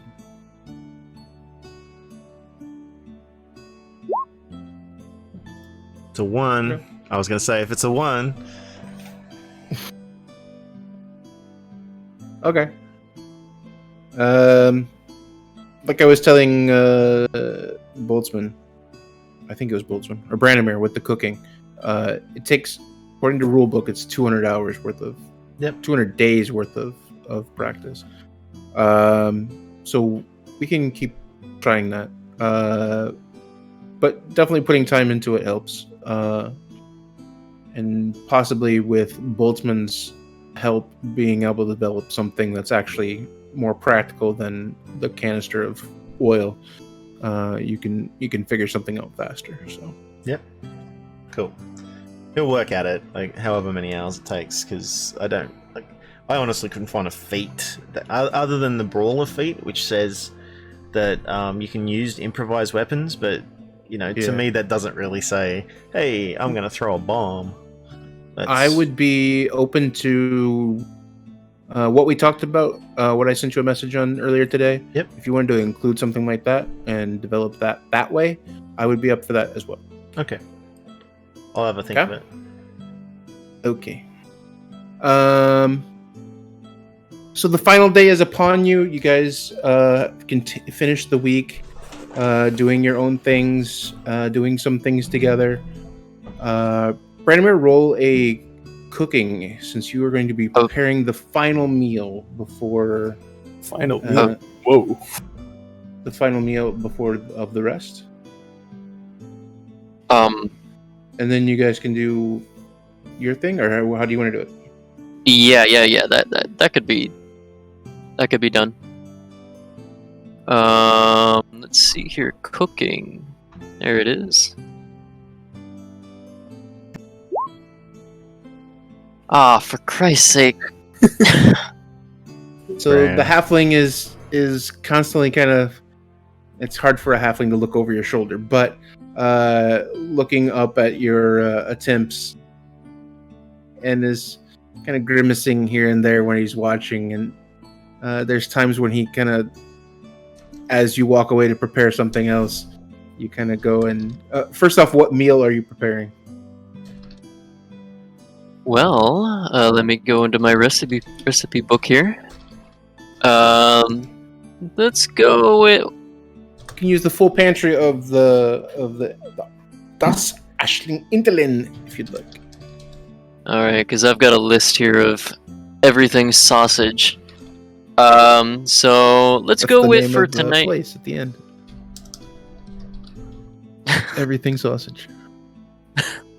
I'm going with the barbecued sausage rolls with caramelized onions. Okay. But it didn't turn out well. So you prepare that. The halfling kind of watches you and doing the thing, and kind of gives you like a thumbs up with like a kind of a somewhat transparent smile. And prepares a full meal as well as what you've prepared, so that everyone has choices Understandably. available to them. This is why I wanted to improve it. Yeah. You guys are served the meal. You guys are enjoying the food. Some of you may enjoy the sausage rolls. Dante does, obviously. Dante loves the sausage roll. What else you guys want to do this last day, this last evening? I would like to have my RP moment, if that's all right. So we've got time. After dinner, you guys are excuse yourselves, take Addie for a walk, and then are able to discuss if you'd like. All right. What time would you say it is right now? At I'd this say moment? it's in the evening. It's in the evening after dinner. Oh, evening. Okay. Yeah, I'll say that Bran is quite... Well, I guess he's a little bummed that it didn't go quite as expected with his cooking, but again, it is a trial and error process, and eventually he will perfect it. And he's quite determined to get it right. But in the meantime, he is going to walk his owlbear, Addie, so that she is able to relieve herself and to get her occasional exercise. Eventually, Bran will make his way around the town, getting himself acquainted with Numer, as he's grown accustomed to, getting used to towns that he travels to. Mhm. And he finds a clearing, a forest clearing. And wait. How dark is it right now? yeah, actually, It's not too dark. There's the moon is out, and things can be seen pretty well. Okay. I suppose to make ends meet, Camiel has actually excused herself after that wonderful meal and has made her way to the forest. And in the moonlight, she is on the grass with her legs propped on a tree, and her legs are crossed, and she is actually trying to read this book or finish the final few pages. And yeah, that's where I believe she will notice Branimir walking the owlbear. evening, Cameo. Oh, good evening. I'm surprised you're not at the Ugly Duckling. She rolls. But what do you mean? Well, I expected you to stay indoors, Oh. chatting it up with the rest of them. Oh, no, well, got a little awkward, and so I decided to stay away for just a little bit. I am really trying to finish this book, and I'm at the final pages. It's...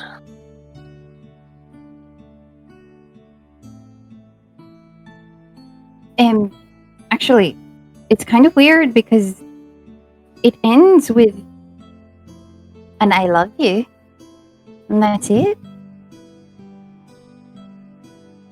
This book is trash.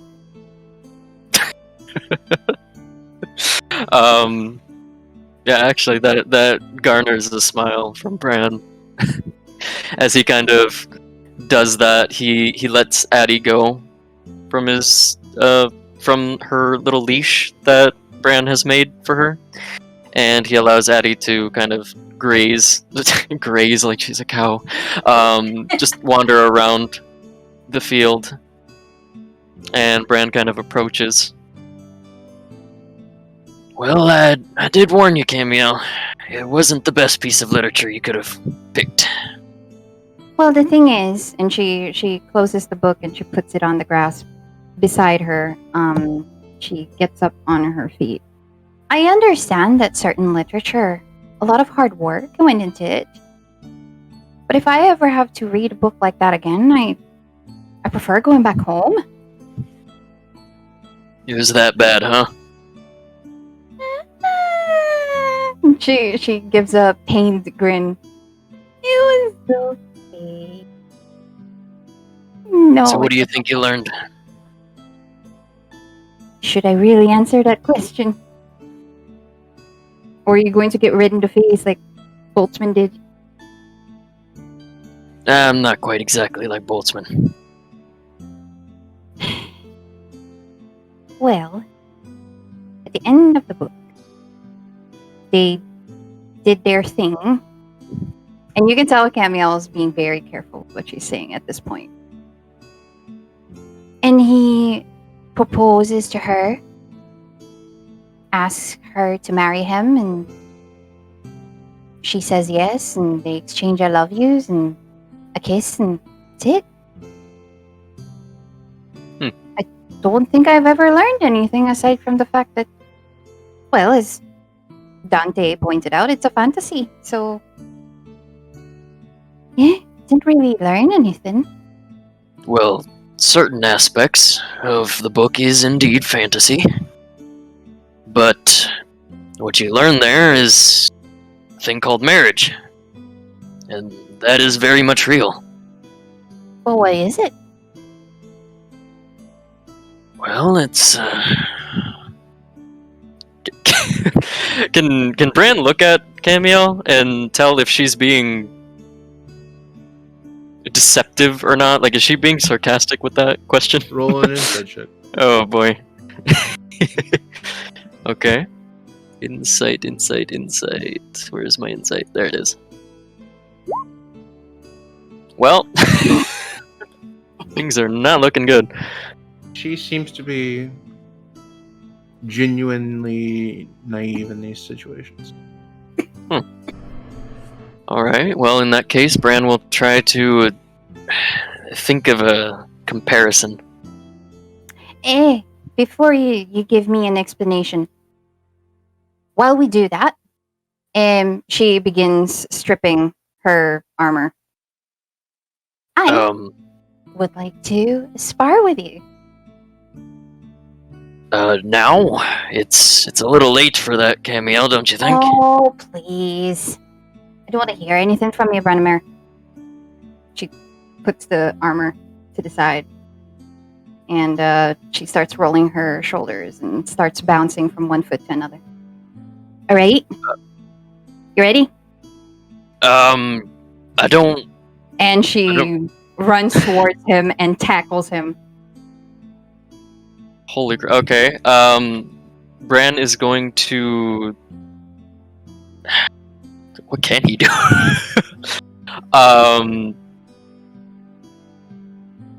Should I roll like a strength save or something? To see if she can actually grapple you and take you down. Okay. Camille, do a strength check. Strength versus strength. Flat strength versus strength. Oh no. Let's see. With your new +1, with your new modifier, Camille. Oh, the... Is this correct? Oh, interesting. All right. Okay. all right. So, So- Camille, you go and you tackle Bran, who is still in. Are you still in full armor or? No, partial I'm actually armor? not. No, I'm in regular clothing. So you go to tackle him, and you do take him by surprise. You are forced backwards. Takes a few steps. Is able to take one step to the left, and is able to kind of not be dragged down with you as you kind of fly to the side. Yeah, Bran is going to ultimately play this as defensively as he can. He's kind of outstretching his hands, palms forward, as he's trying to, like, get Camille to calm down. Like, hey, roll for Camille. initiative. What are you guys doing? What was that? So should you roll for initiative? I don't know what you guys are doing here. It's just a friendly spar. It's I not see. a fight Yeah. fight. Go ahead. So when he opens his palms towards her, like to make her stop, she actually punches both hands playfully. Okay, well now tell me about marriage. And she hits the hand.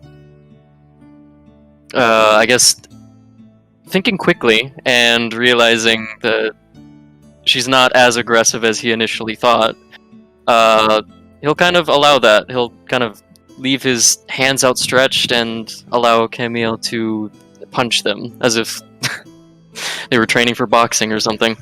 Bran will kind of circle around her and, well, marriage is... It's like a... I was gonna say a chain. It's like a... It's like a fine string. A fine string. That ties two people together. Sounds like slavery. And she punches twice the same hand. Bran kind of ducks and weaves around her. Not at all like slavery, Camille. And it's definitely not the kind of restraints that are in your book. Have you ever thought of marriage? She's just dancing around him at this point. At the mention of marriage, Bran's guard kind of drops. His eyes kind of lose its shine, and he seemingly stares at Camille for a moment before he shakes it off and fumbles for the words. I've thought about it. Oh. Tell me more? I don't know, Camille. It's been a long time. It's been a long time. What do you mean by that? She lunges towards him once again. Like, how would she lunge? Try to tackle again. Oh. Shit, should I make another? Let's just say that she doesn't particularly knock him over. Since this is just a playful spar, it's not a real fight. Okay. Well,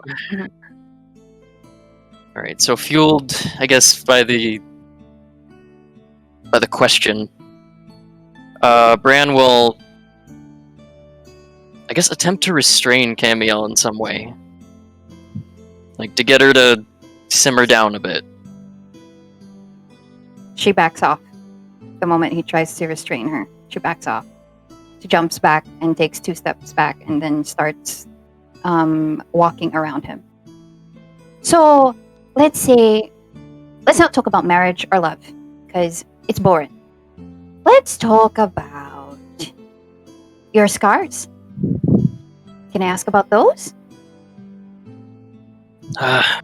You saw those, huh? Of course I did. You're butt naked. Well, I was wearing a towel, Cameo, but sure. She tries to kick him at the butt. Yes, you were. I mean, I don't know what you see with your eyes, Cameo, but, well, I got these from the war, of course. We didn't really talk much, did we? I don't know very much about you, so is it safe to say that you were a soldier? It would be very safe to say so, Cameo. Can I ask why you decided to be one? Well,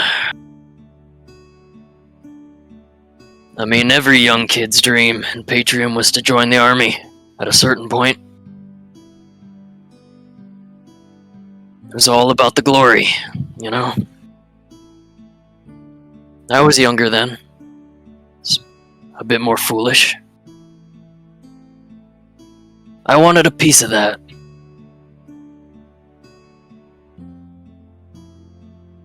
Of glory. Something like that. Or maybe I had something to prove at that time. She runs towards him, but in like an attempt to tackle him, but she just runs past him and stands there and just bounces from one foot to another. Is that a thing? That everyone just wants to be a soldier? It's not everyone's choice, but it was certainly mine. And I take it that your parents approved? Again, Bran kind of falters in his stance, and he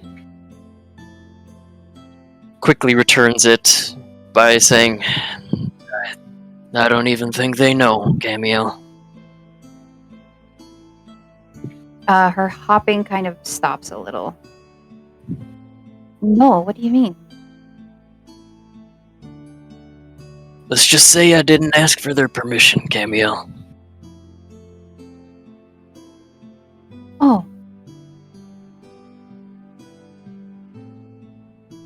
That's a little sad. Wasn't sad for me at the time. It felt exhilarating. It felt liberating. Was it worth it? Again, these words that Camille say are just seem to keep jabbing Bran in the wrong areas, and he falters yet again. In some ways. Seeing some ways. his... Oh, I'm sorry, babe. No, it's okay. Seeing that his guard has gone down a little, he will again playfully just smack his shoulder. Was it worth it?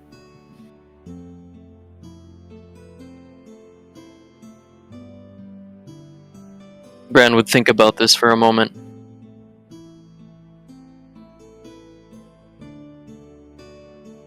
No. She stops. Is there anything you could change if you could?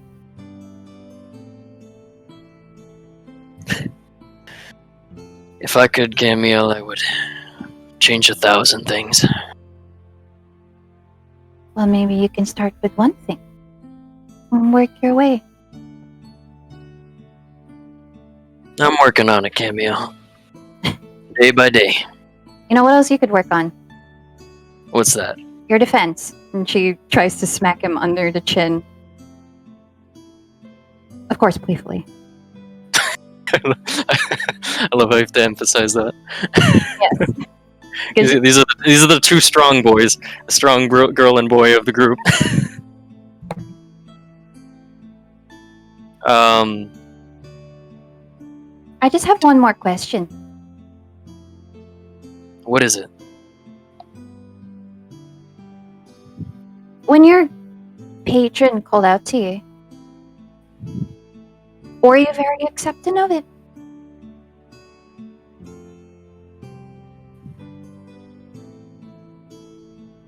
Did I accept the uplifter? Mm-hmm. In the beginning? Yes. I didn't even know what the uplifter was. So you didn't believe in gods at all? Funny you should ask. Asked me a couple months ago and I would have told you the only god I know is steel. You mean war? And she Not necessarily dances. war. She dances to the side and tries to kick at him again. I thought of it more of as a wall. A wall that kept the things on the outside away from the things you cared about on the inside.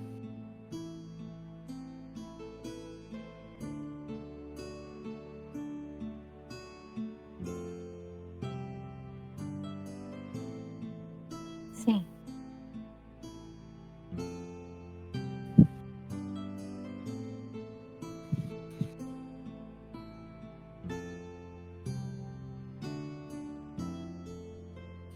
That Bran will kind of lower his guard as if taking the silence of Camiel as a wave of her giving up. And at that, she lunges at him again and tries to knee his side. We're sparring! Take me seriously? I guess at that comment, I think Bran's gonna try again to restrain her. Like if you can try to pin her down. Camille, do you let him? Yeah. She's getting way too cocky and she's very playful. And I suppose Branimir would sweep her legs and pin her down. Is that what you're trying to say? Yeah, like find a way to like take a hold of her and just get her to calm down because she is bouncing all over the place and being a little shit. And at this, she is trying to fight his grip. And is it safe to say that one arm could probably like free itself from his grip, and she's just trying to push him away And she's laughing as she's doing this. Yeah. Oh. Get mad? I just need you to calm down, Camille. All right. It's funny, but let go. And Let go. Ooh. And with that, Bran It's will off of me. release. Ooh. He is going to release Camille immediately. And she rolls. And looks away from him, sighs. Did I hurt you, Camille? Listen, I didn't mean to. It's all right. It was my fault. I was bouncing around you. It must have been very annoying, and of course I was asking you questions. And... I'm fine. If I hurt you in any way, It's all right. I can patch you up. It's all right. Don't worry about it. She turns her back. It's clearly not all right.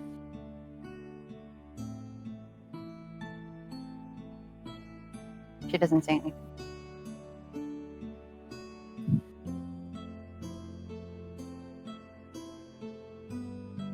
Bran will sigh and kind of pat his hands together and approach a bit of a nearby clearing and take a squat in the field and pats the ground next to Bran as if to indicate it. Mm-hmm. No, go on. Camille will turn to look at him, and she is, her arms are folded, but in the dark, it looks like her arms are folded. And, but she's actually hugging herself. She just stands there for a minute, and she, puts her weight on one foot, and then on the other, she's doing a little dance. You sit down right beside you? You can stand if you'd like.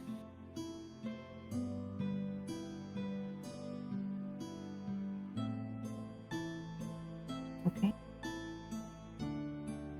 She slowly walks towards him. Sorry about that. No, I should be sorry, Cam.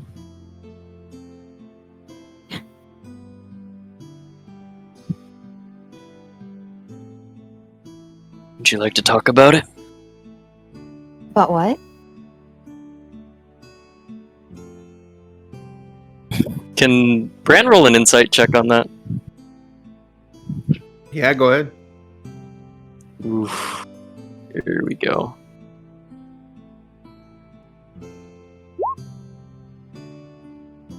Oh, that's terrible. 11. If you, Camille, you want to roll either Oh, what should I roll? deception or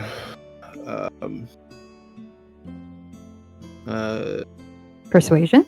yeah, one of those two, depending on if you're lying or not. Deception. Ooh. Yikes. So you have a little bit of a peek there and see through somewhat. You can't tell exactly what's going on, but you know that her face changed a little when she said that.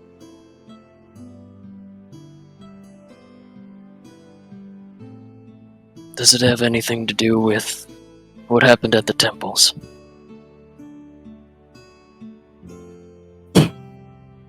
Camille grins. It's not a happy grin. She looks away. Be more specific?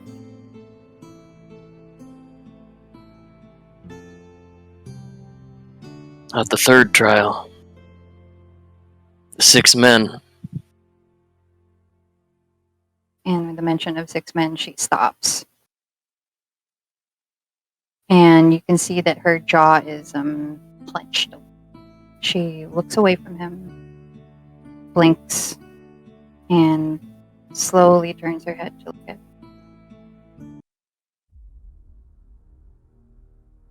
What about the 6 men?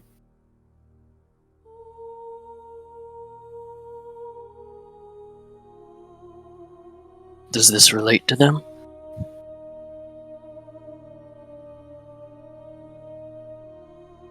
What you're asking of me? I'm not here to judge you, Cameo.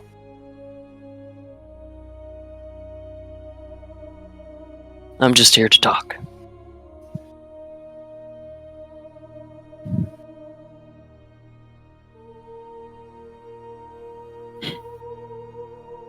Camille looks away.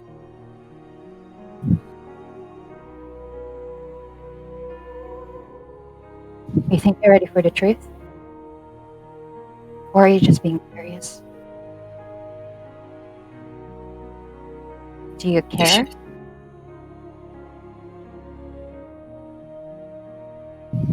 Of course I care, Cameo.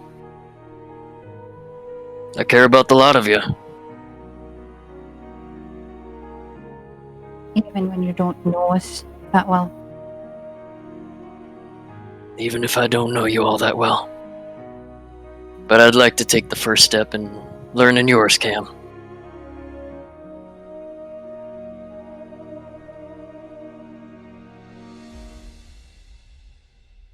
Right? Camille hesitates, but she moves towards him, and she doesn't sit beside him, she sits in front of him. About the 6 men?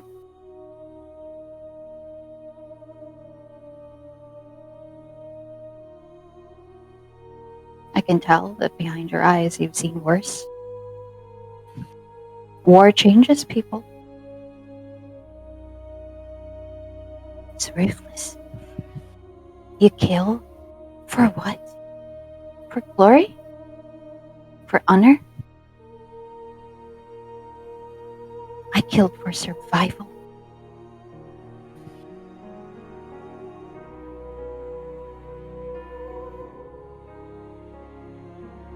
I have already told this story. You weren't particularly there. But everyone else,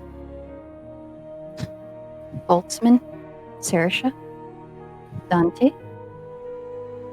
they've heard the story. But they didn't particularly understand. It's another one of my playful deceptions.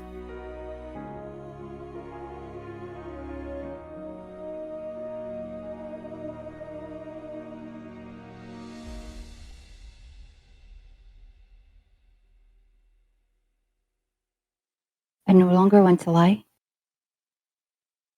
I'm scared.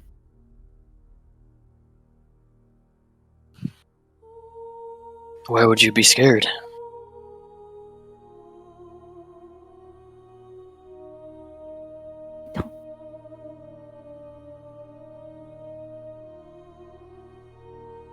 I don't know.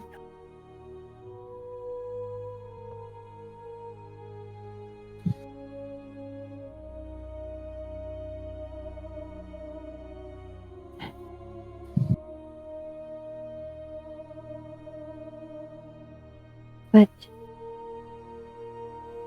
as I sat on that throne and had to answer that stupid question,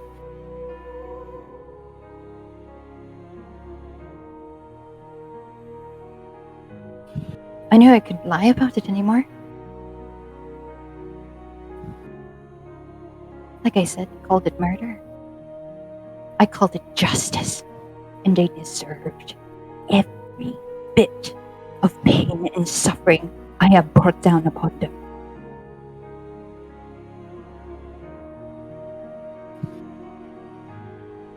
I'm not going to tell you the truth. The truth is ugly. So that's why I made the story. made it more fantastical. Easy to swallow.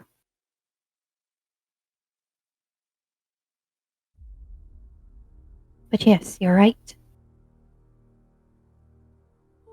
I became defensive because of the 6 men. And that's all you're ever going to hear from me. And I hope you can forgive me for that.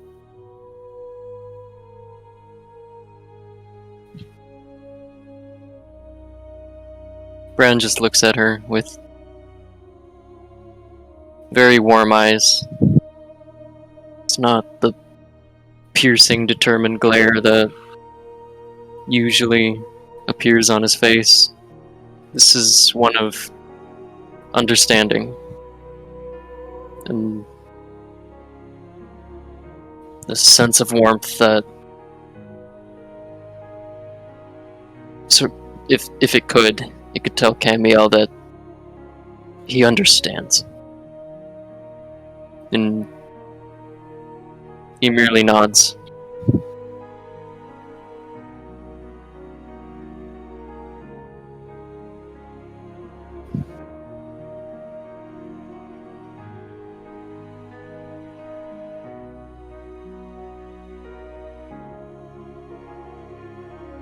I don't want you telling the others.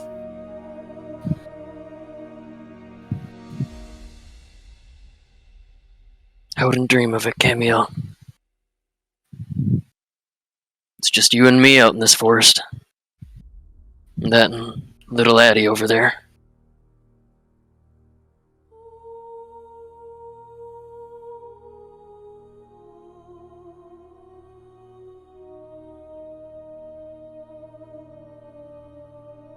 Now, Bran kind of looks down at the ground and looks at his boots before he looks back up at you, Camiel.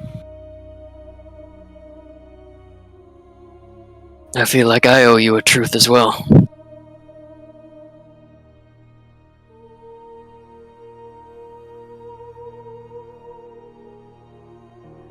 I would never force anything out of you. I know you wouldn't.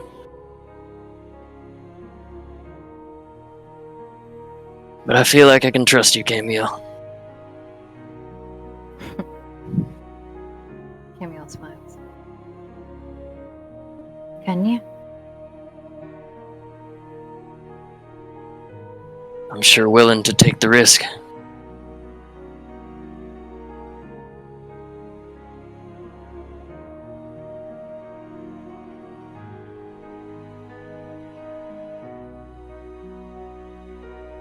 There is something that I have noticed about you. You're a very disciplined man. And I'm sure you have a lot of war stories. But from what bit of truth that I have given you, can you at least tell me?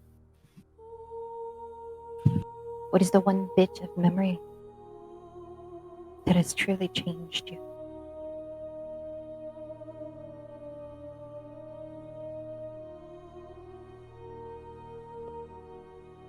Bran kind of avoids her gaze for a moment, as if trying to piece together the right words.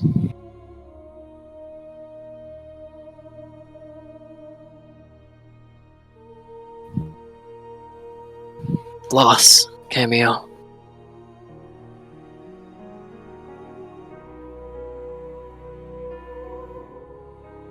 I believe loss is what broke me. What did you lose?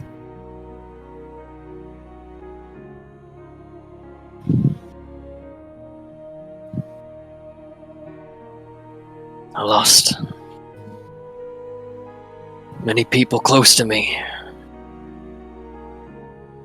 Many people I considered family.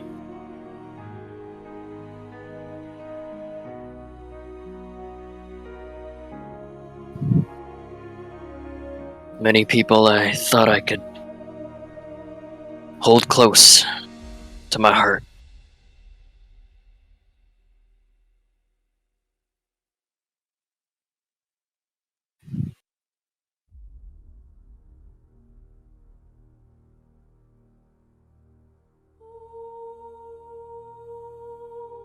Is there anyone in particular?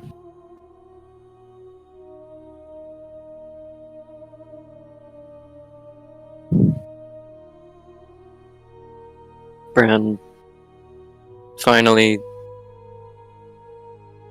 lays his eyes upon Camiel, and in all seriousness, he simply states, "A woman." A loved one. A faint smile appears on Bran's face. Could have been.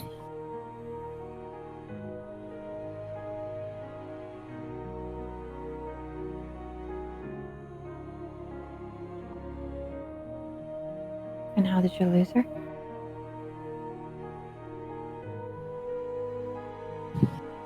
The color seems to drain from Bran's eyes as he tries to recall events. He kind of shuffles his boots a little bit and merely says, "I couldn't protect her, Cam. Not when they needed me most."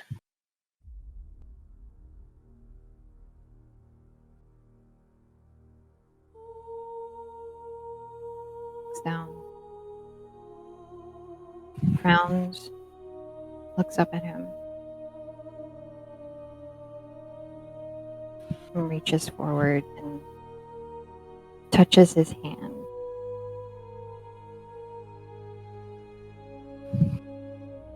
There's one thing that I learned. There are just certain things we can't control. And certain people we can't protect.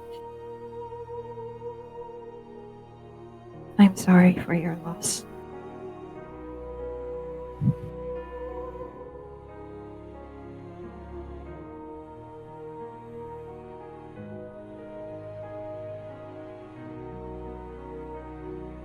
I thank you, Cameo. It's not difficult. It's difficult for me to talk about these sort of things with everyone else.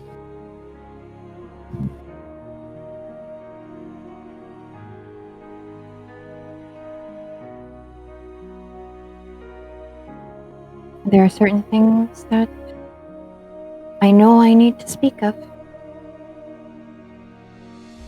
And the truth will never be taken away from me.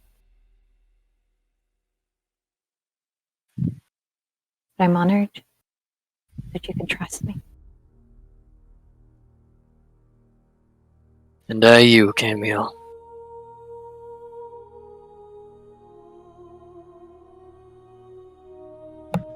Maybe one day you can tell me the better side of that story. Not all stories have to be sad, right?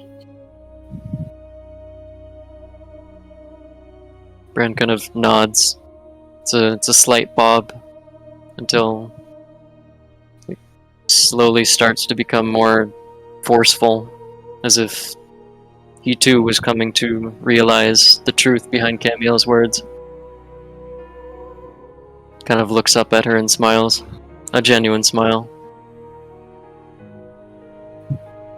I think I'll tell you the good parts.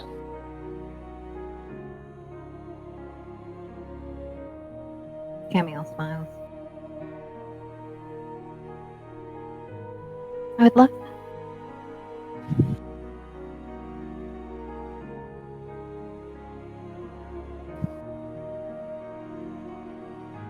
As And we... yeah. Go ahead. No, I was actually going to lead it off to you, DM. As we kind of pan back from this image of the two now sitting near each other in the field, this moonlight kind of cascading over them. That is where we will leave tonight's session. Oh, yeah. Yikes. Oh yeah. All right.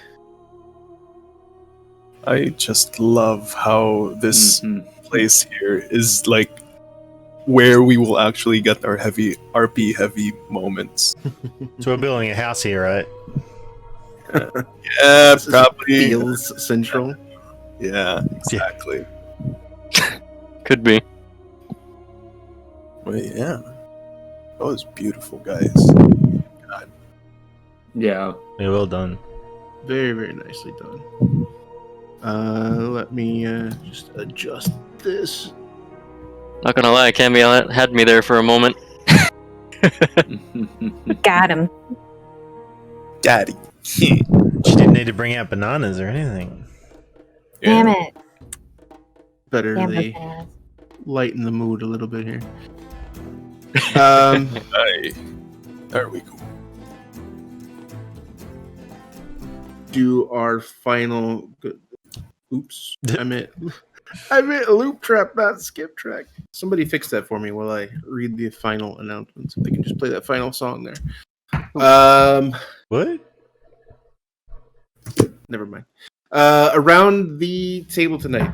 I know we're already a little bit late, so I won't go around the table like we've done before. But overall, I want to say that it was definitely a role play heavy session tonight. So if that's what you're into, that's what we give you. I was very proud to see all of the interactions, and me as a DM who was not specifically energetic this evening, to be able to sit back and just have you guys do your thing. It was a proud moment for me. So thank you guys for being as awesome as you guys are and everything that you guys do. So I appreciate all of you. You know who I also appreciate? I appreciate PVT Caboose, and I also appreciate Leo Selena for the follows this evening. Hey. Any wrap up, guys? I know we're a little bit late, so I want to make sure we're not too late. Anything you guys want to shout out? Anything you guys want to call out of what you originally enjoyed this evening? I was just gonna say, like, if anyone wants to chuck another follow down there before we finish up tonight, that'd be great. But yeah, anybody in chat want to hit a follow? Our links are below. Follow only if you want to. No, even if you don't want to, just go down just there. do And hit the button. It doesn't cost nothing. Don't listen to him. Do it. do it. Look at them strong arm Right. you all. Do it. I'm a marketing guy. Why would you man. be Just here? Do it. Yeah, do it. Do it. Do it. Oh Do it. man. Anyway, Fight. we love everyone that is able to watch us. We thank you for all the support. Our links are down below. I want to say thank you for everyone that's been here. Thank you for all the support. Thank you for all the follows and all the good times this evening. Thank you to the players for such an awesome evening. And I think with that, we will say goodbye. Mm-hmm. Until Thank you all for watching. All right, guys. until Thank next you, week. Doug, to We'll you. see you later. See you guys. Bye.